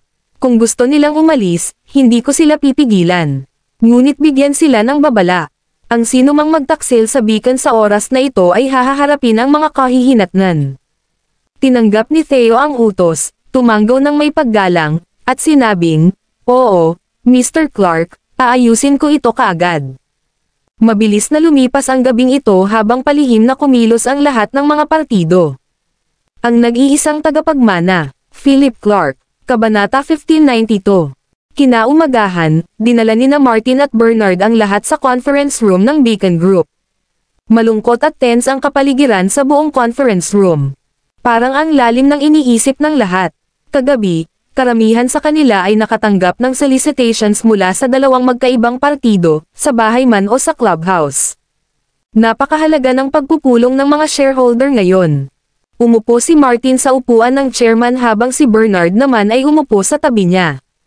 Bahagya siyang umubo, senyales na tumahimik ang lahat. Diretso siyang nagsalita, "Napakasimple ng shareholders meeting ngayon. Ako, si Martin Johnston, ay magiging prangka din at hindi magpapatalo sa paligid. Ngayon, magre-resign ako sa lahat ng posisyon sa Beacon at hindi na ako magsisilbing chairman ng board." Sa sandaling sinabi niya iyon, nagsimula ang mga talakayan sa conference room. Maikli lang ang panahon ni Martin sa kapangyarihan at walang sino mang umasa na magbibitiw siya ng ganoon kaga. Ang bawat isa ay may iba pang opinyon tungkol dito. Sumunod, nagpatuloy si Martin, "Gayunpaman, mangyaring tiyakin na nag-set up ako ng bagong kumpanya, ang Martin Pharmaceutical Group. Ang laki ay maihahambing sa Beacon. Nasa proseso kami ngayon ng pagre-recruit ng mga talento. Kung interesado ka, mangyaring huwag mag-atubili mag-explore. Ang mga totoong reward na iaalok ko ay tiyak na hindi bababa sa kung ano ang kasalukuyan mong nakukuha sa Beacon." Pagkatapos niyang magsalita ay nagkagulo na ang buong conference room. Hindi naman malabo ang tahasang intensyon ni Martin na i-poach sila. Sinundan ito ni Bernard at sinabing, "Lahat ng nasa negosyo ay para sa kanilang sarili. Dahil ang aking pangalawang kapatid na lalaki ay maaaring magbigay ng isang mas mahusay na plataporma para sa lahat, bakit hindi mo subukan ang lahat?" Pagkasabi noon ay kinindatan niya ang ilang board members kagabi. Agad na umubo ng mahina si Mr. Jenkins at sinabing, "Dahil nandito ngayon si Mr. Johnston at ang iba pa, mayroon din akong announcement na gagawin. Simula ngayon, babawiin ko ang aking pamumuhunan sa Beacon at lilipat sa Martin Pharmaceutical." Sa sandaling sinabi niya ito, ilan pang board members ang nagpahayag ng kanilang paninindigan. Sa ilang sandali, humigit kumulang kalahati ng higit sa 100 ng mga direktor sa kumpanya ang nagsabi na bawiin nila ang kanilang pamunuan. Sa oras na ito, ang mga executive ng kumpanya ay hindi maaaring manatiling kalmado. Bueno, dahil si Mr. Johnston ay gumawa ng ganoong pangako, susundin ko ang kanyang pamumuno. Biglang may nagtaas ng kamay at tumayo. Natural, ito ay isang taong inayos ng maaga ni Martin. Sa pamamagitan nito, sinundan din ng maraming tao ang pagtataas ng kanilang mga kamay at pagsasabi ng, "Susundan ko rin si Mr. Johnston." Wala nang pag-asa para sa Beacon. Martin Pharmaceutical ang ating bagong pag-asa. Sa isang iglap, mahigit kalahati ng mga executive ang tumalon sa Martin Pharmaceutical. Umupo si Martin sa upuan ng chairman, ang mga sulok ng kanyang bibig ay nakakurba sa isang ngiti. Puno ng saya ang kanyang puso habang sinasabi, "Ha ha ha, Philip Clark, tingnan natin kung ano ang gagawin mo sa pagkakataong ito." Biglang binuksan ng isang grupo ng mga tao ang pinto ng conference room at pumasok. Si Philip, na nakasuot ng itim na plaid suit at ang kanyang mga kamay ay nasa bulsa ng kanyang pantalon, dumiretso na pumasok kasama ang 100 itim na angkop sa mga thugs sa likod niya. Sumunod naman si Theo sa likod niya. "Dahil lahat kayo ay nagpahayag ng inyong opinyon, hayaan mo rin akong manindigan." Nakatayo si Philip sa conference room, ang kanyang malamig na mga mata ay nakamasid sa karamihan. Ang nag-iisang tagapagmana, Philip Clark, Kabanata 1593. Dahil sa biglaang pagsulpot ni Philip, nawalan ng masabi ang lahat sa meeting room. Nakaramdam sila ng pagkabalisa. Biglang tumayo ang isa sa kanila, tinuro si Felipe, at mariing sinabi, "Sino ka? Sino ang nagpapasok sa iyo? Hindi mo ba alam kung saan ito?" Seguridad, sipain sila. Bagong dating ang taong ito at kakapromote lang ni Martin kaya natural na hindi niya kilala kung sino si Philip. Nilinggan ni Philip ang kanyang ulo at sinulyapan ang lalaki. Sa isang mahinang ngiti sa mga sulok ng kanyang buwan, sinabi niya, ibaba mo siya. Swoosh! Dalawang thug na nakaitim na nakasuot sa likod niya ang humakbang at inipit ang lalaking iyon sa sahig. Agad na napaungol ang lalaki, mutiny. Sino ka ba? Ito ang conference room ng Beacon. How dare you act so boldly? Security, nasaan ang security? Kamalig. Dahil dito, lumapit si Philip at marahas na sinipa ang dibdib ng lalaki na nagpalipad sa kanya. Malakas siyang nataman sa upuan bago bumagsak sa lupa. Napahawak ang lalaki sa kanyang dibdib ng humagulgol at hindi makatayo ng ilang sandali. Sa sipa ni Philip, lahat ng iba sa komperensya ay hindi nang ahas na huminga ng malakas. Ang mga hindi nakakakilala kay Philip ay nagpakita ng matinding galit. Masyadong mapangahas. Sino ang mga taong ito? How dare they behave so aggressively? Gayunpaman, ang mga nakakakilala kay Philip ay nanatiling tikom ang kanilang mga bibig sa sandaling ito. Alam nila na maaaring may baligtad ngayon. Kung sino man ang maglakas loob na humakbang ngayon ay tiyak na mauuwi sa target ni Philip. Kabastusan. How dare you behave so aggressively in front of US? Sino ka ba? Hindi mo ba alam na Beacon ito? Security, sipain mo sila. Mr. Johnston, may kailangan kang gawin. Masyadong walang galang ang mga taong ito. Ang mga hindi nakakakilala kay Philip ay tumayo sa sandaling ito at sumigaw sa galit. Gayunpaman, ngumiti si Philip at pumunta sa tabi ni Martin, nagtanong, bakit nakaupo ka pa dito? Mariing kinuyam ni Martin ang kanyang mga kamao at galit na bumangon para magbigay daan. Kaagad pagkatapos, sa ilalim ng nagtatakang mga tingin ng ilang tao, umupo si Philip sa upuan ng chairman. Swish! Hindi makapaniwala ang lahat na umupo nga siya sa upuan ng chairman. Anong nangyayari dito? Mr. Johnston, sino siya? Nataranta ang ilang tao. Mapait na sinabi ni Martin, siya ang asawa ni Chairwoman Win Johnston at kalahok din sa shareholders meeting na ito. Tagapangulong si Win Johnston. Biglang nagpanik ang maraming tao. Ito ba ay tanda ng pagpuksa? Gayunpaman, marami ang hindi kumbinsido at itinuro si Philip habang sumisigaw, kaya ito ay walang kwentang talunan. How dare a piece of trash like you sit in that seat? Tumayo ka na agad. Tama na yan. Anong karapatan ng isang wimp na tulad mo na dumalo sa shareholders meeting? Sa pagharap sa gayong galit na pagsaway, si Philip ay tumingin lamang sa kanila nang walang pakialam at naghukay ng kanyang mga tainga. Bumaba ang tingin niya kay Theo. Natural na naiintindihan ni Theo. Nilinggan niya ang kanyang mga tauhan at malamig na sinabi, ibaba mo silang lahat. Ang nag-iisang tagapagmana, Philip Clark, Kabanata 1594. Swish! Agad-agad, mahigit 100 magnanakaw ang sumugod at ipinadala ang lahat ng kaka-voice out sa sahig. Sa isang iglap, nagkagulo ang conference room. Mahigit 100 mga tao na nakatayo sa gilid ni Martin ay mahigpit na inipit sa sahig ng mga tauhan ni Theo. Napaungol sila sa galit, damn it. Sino mo para gawin ito sa amin? Kami ang mga shareholder ng Beacon. Kahit nandito si Win, hindi siya maglalakas loob na gawin ito sa amin. Panipi. Bitawan mo kami o pupunta kami sa Riverdale Chamber of Commerce at I'd mande ka. Philip Clark, masyado kang mayabang. Ito ang Beacon, hindi ang iyong bahay. Anong karapatan mo na pangunahan itong shareholders meeting? Nakasandal man sila sa sahig, galit na galit pa rin sila at sinumpa si Philip. Gayunpaman, nanatiling walang malasakit si Philip.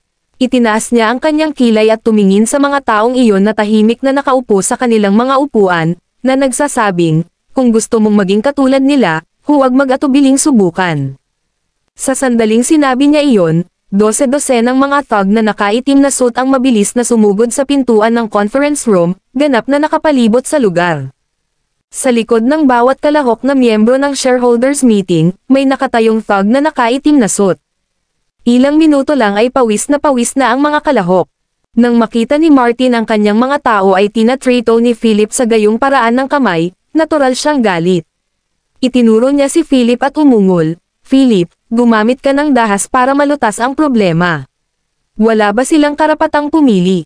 Ang iyong pagmamataas at dominanteng paraan ay nagpapalamig sa puso ng lahat. Kung magpapatuloy ito, sino ang maglalakas loob na manatili sa Beacon? Napaka-convincing nitong sabi ni Martin, na inilipat ang lahat ng atensyon kay Philip. Pagkatapos niyang sabihin ito, lahat ng shareholders na pinipilit lumuhad. Sa sahig ay sumigaw, "Oo, tama si Mr. Johnston. Tingnan mo na lang ang ugali nitong batang si Philip. Gusto mo pa bang manatili sa Beacon?" Eksakto. Bakit hindi natin sundan lahat si Mr. Johnston at umalis na tayo ngayon sa Beacon? Malaking kumpanya din ang Martin Pharmaceutical, kaya sigurado akong hindi ako magiging masama ni Mr. Johnston ang lahat. Kasunod ng malakas na panghihikayat, marami sa kanila ang nagsimulang mag-alinlangan. Tumayo sila at umalis sa kanilang mga upuan para tumabi kay Martin. Nang makita ito, tuwang-tuwa si Martin. Nilinggan niya si Philip na nakaupo sa upuan ng chairman na may murang mukha at sinabing, "Philip, mali ang ginawa mong galaw sa larong ito ng chess. Ang paggamit ng iron-fisted na paraan upang ayusin ang kasalukuyang sitwasyon sa Beacon ay ang pinakamahusay na pagpipilian, ngunit nakatulong ito sa akin. Kailangan ko talagang magpasalamat sa iyo. Kung hindi magdedesisyon ang lahat ng sundan ako ng ganoon kabilis." Labis na natuwa si Martin. Napakabata pa ni Philip. Ang kanyang mga aksyon ay patunay ng kanyang kabataang kamangmangan. Nagkataon lang din na tinulungan siya nitong patatagin ang kasalukuyang sitwasyon. Hanggat patuloy itong ginagawa ni Philip, mas maraming tao ang pipili sa kanya at sa Martin Pharmaceutical. Sa oras na iyon, matatapos na ang lahat para sa Beacon. Sa pag-iisip nito, halos hindi na napigilan ni Martin ang pagtawa. Gayunpaman, sinulyapan lamang ni Philip si Martin nang walang pakialam. Bumangon siya, tinitigan siya ng malamig na mga mata, at sinabing, "Ilang tao sa tingin mo kung maaari mong alisin?" Nang marinig ito, bumungad sa gilid ng mga mata ni Martin ang isang nagbabantang lamig. Natatawang sabi niya, "Hehe, matigas ka pa ba sa puntong ito? Sa tingin mo ba ay magaling ka dahil may pera ka? Maaari mong punan ang kakulangan ng mga pondo, ngunit maaari mo bang punan ang kakulangan ng mga talento?" Pagkasabi nito, tumalikod si Martin at sinabi sa mga taong nasa likuran niya, "Huwag kayong mag-alala, lahat. Basta sumunod ka sa akin, siguradong hindi kita papakawalan ng masama." Isang boses ang biglang umalangaw-ngaw sa conference room, na ikinagulat ng lahat. "Anumang dyan na ipinangako ni Martin Stan na ibibigay sa iyo, ako, si Philip Clark, ay triplehin ito. Kung 10 milyon, bibigyan kita ng 30 milyon. Kung 100 milyon, 300 milyon ang ibibigay ko." Ang nag-iisang tagapagmana, Philip Clark, Kabanata 1595. Hinihingal ang lahat. Lahat ng tingin ay napunta kay Philip. Masyado talagang high-handed ang lalaking ito. Lumingon si Martin, mukhang hindi kaaya-aya ang mukha habang nakikita si Philip. Matamlay niyang sabi, "Anong ginagawa mo?" Humalaklak si Philip, tumayo sa likod ng kanyang mga kamay, at tinitigan si Martin na may nakakapasong mga mata. Sabi niya, "Tulad mo, nag-poaching ako ng talents.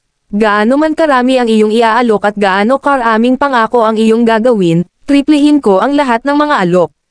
At lahat ng ito ay cash."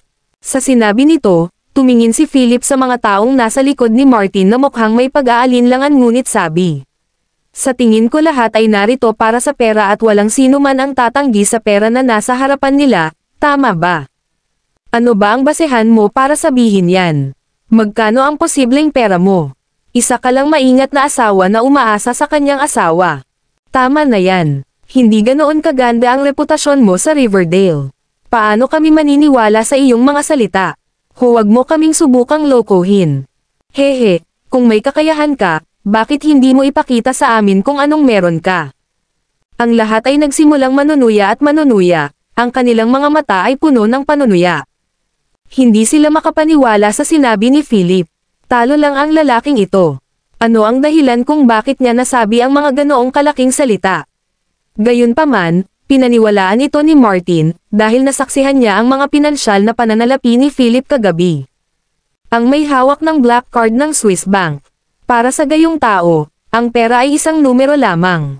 Oo nga, itinaas ni Philip ang kanyang kamay, pinitik ang kanyang mga daliri, at sinabing, "Ipasok mo ito." Kaagad pagkatapos, sa pagtataka ng mga tao, pumasok ang 100 tao na may dalang 7 o 8 malalaking kaso ng pilak. Pumalakpak. Ang mga kahon ay nahulog sa sahig na may mahinang ingay. Buksan mo sila, sabi ni Philip. Pop, pop, pop. Binuksan ang mga case at pumasok ang mga banknote sa mata ng lahat. Nang makita ang eksenang ito, nagulat ang lahat. Mayroong hindi bababa sa 400 hanggang 500 milyong dolyar dito. May pera talaga si Philip Clark. Biglang nagpanik ang lahat, maging ang mga taong nakatayo sa likod ni Martin ay nagsimulang mag-isip. Pinili lang nilang sundan si Martin Johnston dahil sa pera. Dahil ang kabilang partido ay handang magbayad ng 3 beses sa presyo, bakit sila tatanggi? Sa sandaling ito, galit na galit si Martin. Hindi niya inasahan na gagawin ni Philip ang mga bagay na napakalupit. Magtatapon lang ba siya ng pera sa mga mukha nila ng ganito?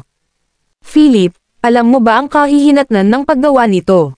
Galit na galit si Martin, at may malamig na intensyon ang kanyang mga mata. Sa gilid, galit din na sinundan ni Bernard, sumigaw, Philip, dapat lagi kang nag-iiwan ng daan palabas. Sa pamamagitan ng paggawa nito, dinadala mo ang mga bagay sa sukdulan.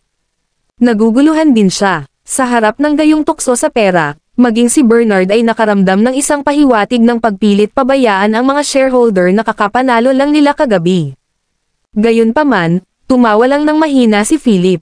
Mag-iwan ng daan palabas. Noong sinubukan mo ang lahat ng iyong makakaya para tanggalin si Win sa kumpanya at kinulit siya para sa pang-hold up, bakit hindi mo siya iniwan ng paraan? Ngayon, sineset up mo pa nga ang Martin Pharmaceuticals at gumamit ng mga kasuklam-suklam na paraan para i-poach ang aking mga talento mula sa Beacon. Ito ang alitan na dulot mo. Bakit kailangan kong mag-iwan sa iyo ng isang paraan? Ikaw, walang masabi si Martin tungkol doon. Galit na titig lang siya kay Philip at sinabing, Philip, hindi ko sinasadyang kumilos laban sa iyo, ngunit kung patuloy mo akong ipipilit sa isang sulok, ang bagay na hawak ko sa aking kamay ay kakalat sa buong Riverdale. Sa oras na iyon, hindi lang ikaw ang malas. Si Win ang lalong magdurusa. Sana pag-isipan mong mabuti kung kakalabanin mo ba ako. Nagalit si Martin. Hindi pa niya inilabas ang huling trumpeta sa kanyang kamay kung sakaling magkaroon ng ganoong sitwasyon. Nakakunot ang noo ni Philip habang nakatitig kay Martin, malamig na sinabi, kung ano man ang nasa kamay mo, ipinapayo ko sa iyo na huwag gamitin ito laban kay Win. Kung hindi, tiyuhin ka man ni Win o hindi, gagawa ako ng hakbang laban sa iyo at magbabayad ka. Ha ha ha, tumawa si Martin at sinabing, good. Hindi ko ini-expect na si Philip Clark, na dati-rati, ay magiging ganito katigas ngayon. Parang tinatago mo ang totoo mong pagkatao. Ang nag-iisang tagapagmana, Philip Clark, Kabanata 1596. Tinignan sila ni Philip ng malamig na tingin, kumuha ng listahan mula sa kamay ni Theo, at tiningnan ito. Pagkatapos, hinampis niya ito ng malakas sa conference table at sumigaw, narito ang listahan ng lahat ng nakipagkasundo kay Martin Johnston kagabi. Clatter. Biglang nagpanik ang mga tao. Malapit na niyang i-settle ang score sa kanila ngayon. Kaagad, maraming tao ang tumayo at lumuhad sa harap ni Philip para makaawa sa kanya, Mr. Clark, nagkamali kami. Nagkamali talaga kami. Nabulag kami ni Martin Johnston. Loyal talaga kami kay Beacon. Patawarin mo kami. Gayunpaman, malamig na tumingin sa kanila si Philip at tinanong ang mga nakatayo pa rin, may gusto pa bang lumapit? Sunod-sunod, ilang tao ang tumayo at lumuhad sa sahig, inamin ang kanilang mga pagkakamali. Napabuntong hininga si Philip, tumingin sa dosenang taong nakaluhod sa harapan niya, at sinabing, mula ngayon, na-dismiss ka na. Pwede ka nang umalis. Sa kanyang mga salita, ang mga taong iyon ay nagpanik. Nagkatinginan sila bago sinabi kay Philip, Mr. Clark, hindi yan ang sinabi mo kanina. Sabi mo kahit gaano kalaki ang inaalok ni Martin sa amin, triplehin mo ang presyo. Boom! Lumapit si Philip at sinipa ang lalaki, umuungal, ang mga taong tulad mo na paulit-ulit na tumalikod sa iba para kumita ay magdadala ng mga sakuna sa Beacon kung mananatili ka rito. Nagpapagaan na ako sa iyo sa pamamagitan ng hindi pagsunod sa iyo, ngunit gusto mo pa ring manatili at tamasahin ang mga dibidendo mula sa Beacon. Magwala ka. Sa dagandong na iyon, tumindi ang mga taong iyon at tumakas sa takot. Tiningnan ni Philip ang natitirang mga tao at sinabing, ikaw naman. Swish! Ang natitirang mga tao ay yumuko ng may paggalang na tila naghihintay ng isang maharlikang utos. Humalaklak si Philip at sinabing, "Very good. Hindi kita pakikitunguhan ng masama." Pagkatapos nito, umalis si Philip sa Beacon Group. Pagkaalis ni na Martin at Bernard sa Beacon, bumalik sila sa hotel na kanilang tinutuluyan. Beef, bang. Sa suite, binasag ni Martin ang maraming bagay bago masungit na sinabi kay Bernard, "Ipagkalat ang sikretong iyan." "Second brother, gusto mo ba talagang gawin iyon?" Medyo nag-aalala pa rin si Bernard. Galit na sabi ni Martin, "Ginibully ako ni Philip. Bakit ako dapat magpakita ng awa? Ipaalam sa lahat ng media sa lungsod at sabihin sa kanila na mayroong isang paputok na sikreto tungkol kay Win Johnston." Ang nag-iisang tagapagmana, Philip Clark, Kabanata 1597. Ipaalam sa lahat ng media sa lungsod at ipahayag ang sikreto tungkol kay Win. Nang marinig ito ni Bernard, medyo naalala pa rin siya at nagtanong, "Martin, kung gagawin talaga natin ito, walang babalikan." Sa oras na iyon, hindi na kami matitiis ni Charles at iyon ang magwawakas sa aming magkakamag-anak. Bukod dito, nangako kami sa aming nakatatandang kapatid na lalaki at hindi na namin ibubunyag sa labas ng mundo ang sikreto ni Win. Kung mabubunyag ito, hindi lang si Win kundi pati sina Charles at Martha ang mapupuna. Madilim ang mukha ni Martin habang nakataas ang kilay na nakatingin kay Bernard. "Bernard, sa tingin mo may ibang paraan tayo ngayon? Dahil pinipilit tayo ni Philip ng ganito, bakit dapat nating pakialaman ang pagmamahal sa pamilya? Bawat tao para sa sarili niya." Ayaw ding ibunyag ni Martin ang sikretong mahigit 20 taon nang nabaon. Gayunpaman, sa puntong ito, wala siyang ibang pagpipilian. Kung si Philip ay handang sumuko, hindi niya ito gagawin. Naisip ito ni Bernard at sinabing, "Martin, gawin natin ito sa ganitong paraan. Sasabihin natin kay Philip ang sikretong ito at hayaan siyang pumili bago tayo kumilos. Sa ganitong paraan, binibigyan namin siya ng pagpipilian. Kung mananatiling matigas ang ulo ni Philip, hindi tayo masisisi sa ating mga ginawa." Napaisip si Martin at naramdaman niyang tama si Bernard. Pagkaraan ng ilang sandali na pag-isipan, sinabi niya, "Sige, gawin natin ang sinabi mo. Ipaubayan natin ang pagpili sa mga kamay ni Philip. Kung siya ay susuko, ang lahat ay magiging mas mabuti. Kung magpapatuloy siya, aabisuhan namin ang media ng lungsod at iaanunsyo ang sikreto." Tumanggaw si Bernard at agad na tumalikod para lumabas ng suite. Pagkabalik ni Philip sa First Palace, magalang na sinabi ni Theo, "Mr. Clark, nagpapadala ako ng mga tao para imbestigahan ang mga shareholder ng kumpanya. Ang natitirang mga tao, bagaman hindi lahat ay malinis, ay tapat pa rin sa Beacon. Paano mo gustong makita sa kanila?" Nakatayo si Philip sa sala habang nasa likod ang mga kamay. Tumingin siya sa langit sa labas at sinabing, "Bigyan lang natin sila ng kaunting babala at huwag magpanik. Kung tutuusin, kailangan pa rin ng Beacon ang mga talentong ito. Kung gayon, ano ang tungkol sa mga tumalikod sa Beacon?" Tanong ulit ni Theo. Nag-isip sandali si Philip at sinabing, "Ipaunawa sa kanila ang mga kahihinatnan ng pagtalikod sa Beacon. Walang lugar para sa kanila sa Riverdale." "Naiintindihan." Tumanggaw si Theo bilang tugon bago siya umalis sa First Palace.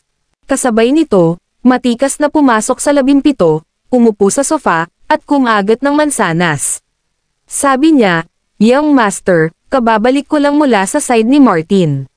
Mukhang may sikreto sila sa kanilang mga kamay at nagpaplanong gumawa ng hakbang laban sa inyo ni Madam." Tumawa si Philip at sinabing, "Mabuti. Nag-aalala talaga ako na hindi sila manggahas na kumilos." Lihim. Gustong-gusto niyang malaman kung anong klaseng sikreto ang hawak nila sa kanilang mga kamay. Ang pananaw ay lumipat sa mga executive at shareholder na itinaboy sa Beacon. Sa sandaling ito, nakarating na sila sa hotel na tinutuluyan ni Martin. Sinalubong sila ni Martin sa maliit na bulwagan at same time na nagtanong, "Sinasabi ba ninyo na pinalayas kayong lahat ni Philip?" "Oo, Mr. Johnston. Hindi ko inaasahan na ganoon pala kawalang puso ang brat na iyon. Talagang pinaalis niya kaming lahat. Mr. Johnston, wala na kaming ibang paraan palabas at sa iyo lang mapupunta. Mr. Johnston, kailangan mong maunawaan na napilitan kaming hindi sumama sa iyo noon. Alam mo na mayroon tayong pundasyon sa Beacon, ngunit sa pagkilos ni Philip na ganito, wala tayong ibang pinanghahawakan. Sana lang ay madala mo kami. Ilang sandali pa, lahat ay nagsasalita ng kanilang isip at mataimtim na tumingin kay Martin. Ang nag-iisang tagapagmana, Philip Clark, Kabanata 1598.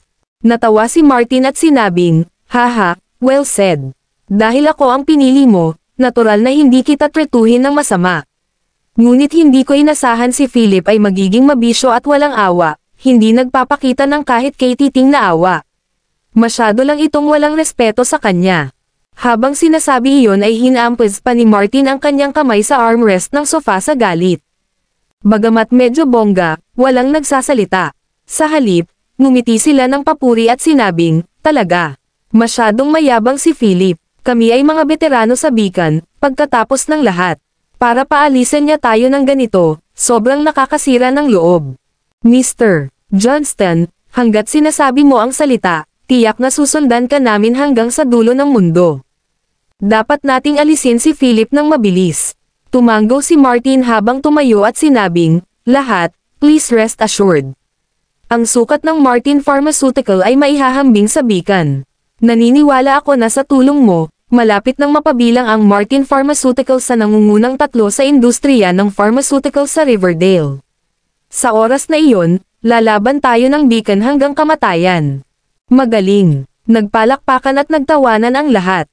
Tumanggo si Martin at sinabing, "Kung ganoon, kailangan nating makabuo ng magandang plano kung paano hahaharapin ang Beacon." May nagtaas agad ng kamay at nagpropose, "Mr. Johnston, sa palagay ko ay dapat muna nating bawiin ang lahat ng mga kasosyo sa negosyo ng Beacon. Hanggat ang lahat ng mga channel ng negosyo ng Beacon ay naputol, sila ay magiging tulad ng isang tigre na nabunot ang lahat ng mga ngipin nito. Tama, dapat nating putulin ang lahat ng mga channel ng kooperasyon ng Beacon. Sa ganoong paraan, kahit na gumawa sila ng mas maraming gamot, hindi nila ito maibebenta. At kung hindi nila maibenta ang mga ito, magkakaroon ng atraso. Pagkatapos, ang bisa ng Beacon ay tiyak na bababa. Sa oras na iyon, maaari naming ilay ang aming kooperasyon. Hindi ako naniniwala na tatanggi pa si Beacon noon. Oo, at kung magpapatuloy ito, sa kalaunan ay makokontrol ng Martin Pharmaceutical ang Beacon at magiging handa ka." Hahaha, nagtawanan ang lahat. Tila naisip na nila ang eksena ng Beacon na nasa bingit ng bangkarota. Desperado silang pumunta sa Martin Pharmaceutical para sa tulong. Tumanggo rin si Martin at sinabing, "Good, this method is feasible. Gaya ng inaasahan, lahat kayo ay may talento. Maswerte ako na nasa Martin Pharmaceutical kayong lahat." Pagkasabi nito, ipinahayag din ni Martin ang kanyang pasasalamat, ginagawa ang kanyang bahagi ng perpekto. Tumayo rin ang lahat at sinabi kay Martin, "Mr. Johnston, masyado kang magalang. Ito ang dapat nating gawin. Susunod na lang natin ito." Bago ako umalis, gumawa ako ng kopya ng listahan ng mga partner ni Beacon. May tumayo, naglabas ng listahan ng mga partner ni Beacon mula sa kanyang bag, at magalang na ibinigay ito kay Martin. Ang eksenang ito ay medyo ikinagalit at ikinainggit ng lahat. Ang sino mang maaaring mag-ambag sa Martin Pharmaceutical sa oras na ito ay natural na pahalagahan ni Martin.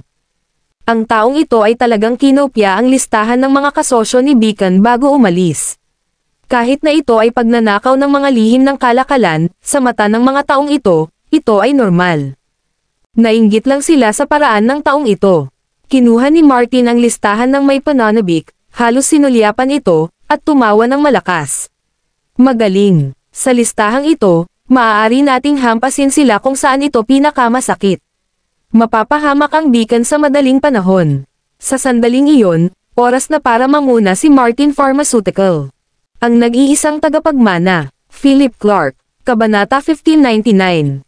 Natawa si Martin, humahangang tumingin sa lalaki, at tinapik ito sa balikat, "Very well, you did a good job. Nagkataon lang na kulang ang kumpanya sa isang general manager sa ngayon, kaya ibibigay ko sa iyo ang posisyon. Sana ay maakay mo ang Martin Pharmaceutical sa kaluwalhatian." Nang marinig ito ng lalaking iyon, namuo ang mga luha sa kanyang mga mata nang sabihin niyang, "Salamat sa tiwala mo, Mr. Johnston. Hindi kita pababayaan. Biglang nabalisa ang lahat ng naroon. Tumayo sila at nagsimulang mag-usap. Mr. Johnston, mayroon din akong impormasyon sa R&D tungkol sa isa sa mga gamot ng Beacon. May kilala akong maraming distributor na makakatulong sa aming kumpanya na palawakin ang aming mga channel sa pagbebenta. Mr. Johnston, mayroon akong mga confidential na dokumento mula sa Beacon Research Institute. Sisiguraduhin kong hindi ka nila bibiguin. Tiningnan ni Martin ang sabik na mga titig ng lahat upang makakuha ng merito at dahan-daang sumilay ang isang ngiti sa mga sulok ng kanyang bibig. Very good, everyone will have your turn. Maglaan ng oras at huwag magmadali. Tayo ay nagkakaisa. Puno ng ngiti si Martin. Hindi nagtagal, naghiwa-hiwalay ang grupo. Sa maliit na bulwagan, iilan na lamang ang natira sa mga taong nagbigay ng mahalagang impormasyon. Umupo sila kasama ni Martin, umiinom ng tsaa at pinag-uusapan ang mga susunod na hakbang. Ang iba ay pinaalis muna. Mr. Johnston, mayroon tayong listahan ng mga kasosyo ng Beacon Group, dapat tayong mag-strike habang mainit ang mga halaman at makipag-ugnayan sa kanila sa lalong madaling panahon upang pag-usapan ang pakikipagtulungan. Ang lalaki kanina, nagngangalang Jackie Cullen, ang nagsalita sa oras na ito. Mukhang nasa 30s lang siya. Umupo si Martin sa sofa. Humigop siya ng tsaa at tumingin kay Jackie sabay sabing, I will leave this matter in your hands. Gawin mo ito ng mabilis at maayos. Naiintindihan ko. Tinanggap ni Jackie ang utos at tumanggo ito bilang tugon. Ang iba pang mga tao ay nagsabi sa oras na ito, Mr. Johnston, sa tingin ko ang bagay na ito ay hindi dapat minamadali o ito ay magiging kontraproduktibo. Base sa mga obserbasyon ko kay Philip, hindi siya kasing simple ng inaakala namin. Sa sobrang lakas ng financial resources, dapat matalino rin siya. Tungkol sa isyo ng mga kasosyo, malamang na naisip niya ang problemang ito at nakipag-ugnayan sa kanila ng isang hakbang bago tayo. Kung pupunta tayo at mag-usap ngayon, natatakot ako na hindi tayo tatanggapin. Nang marinig ito, agad na bumangon si Jackie at pinarusahan, Russell Carl, sa tingin ko ay mahihiya ka lang at natatakot. Kahit na nakipag-ugnayan na si Philip sa mga partner na iyon, ano? Dapat ba tayong matakot sa kanya? Dahil pakikipagsosyo ang pinag-uusapan, depende kung kaninong presyo ang mas mataas. Hindi ako naniniwala na kung nag-aalok kami ng mas mahusay na presyo kaysa sa Beacon, ang mga kasosyo na iyon ay hindi maaalok. Ang moldito na ito na si Russell Carl ay laging sumasalungat sa kanya, at sa pagkakataong ito ay walang pinagkaiba. Nagalit ba siya dahil nakakuha ng kredito si Jackie? Ang lalaking nagngangalang Russell Carl ay nakasuot ng black-rimmed glasses at medyo gwapo. Sa itsura niya, parang medyo tuso siya. Nang sawayin siya ni Jackie, nakita siyang mabuti na may mahinang ngiti sa kanyang bibig. Nang matapos si Jackie, maluwag niyang sinabi, Jackie, hindi ko sinasabing hindi pwede pero timing lang. Kung target natin ngayon ang mga partner ni Beacon, siguradong mapapansin ito ng panig ni Philip. Kapag nagawa na nila, sa tingin mo ba magkakaroon tayo ng pagkakataon? Nagdilim ang mukha ni Jackie. Itinuro niya ang kanyang daliri sa lalaki at sumigaw, so what if they notice it? Wala silang magagawa sa atin.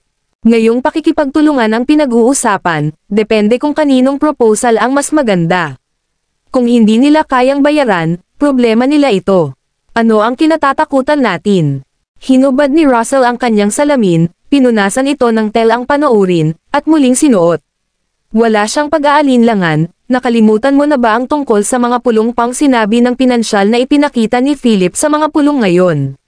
Dahil kaya niyang makuha ang $1.6 bilyong na gap na nilikha ng divestment ng kanilang miyembro ng board, hindi siya kakapusan sa pera.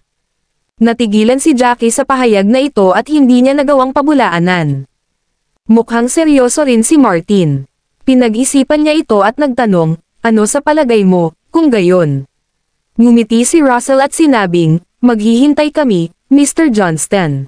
Maaari tayong maghintay ng ilang araw para magkabisa ang trump card na nasa iyong mga kamay. Pagdating ng panahon, makikipag-ayos kami sa mga partner na iyon. Tiyak na doble ang resulta sa kalahati ng pagsisikap. Natigilan si Martin. Paano nalaman ni Russell ang trump card sa kanyang kamay? Abangan ang mga susunod pang mga kabanata. Please comment, like, and share, mga ka-master, para updated ka sa aking mga susunod pang mga videos.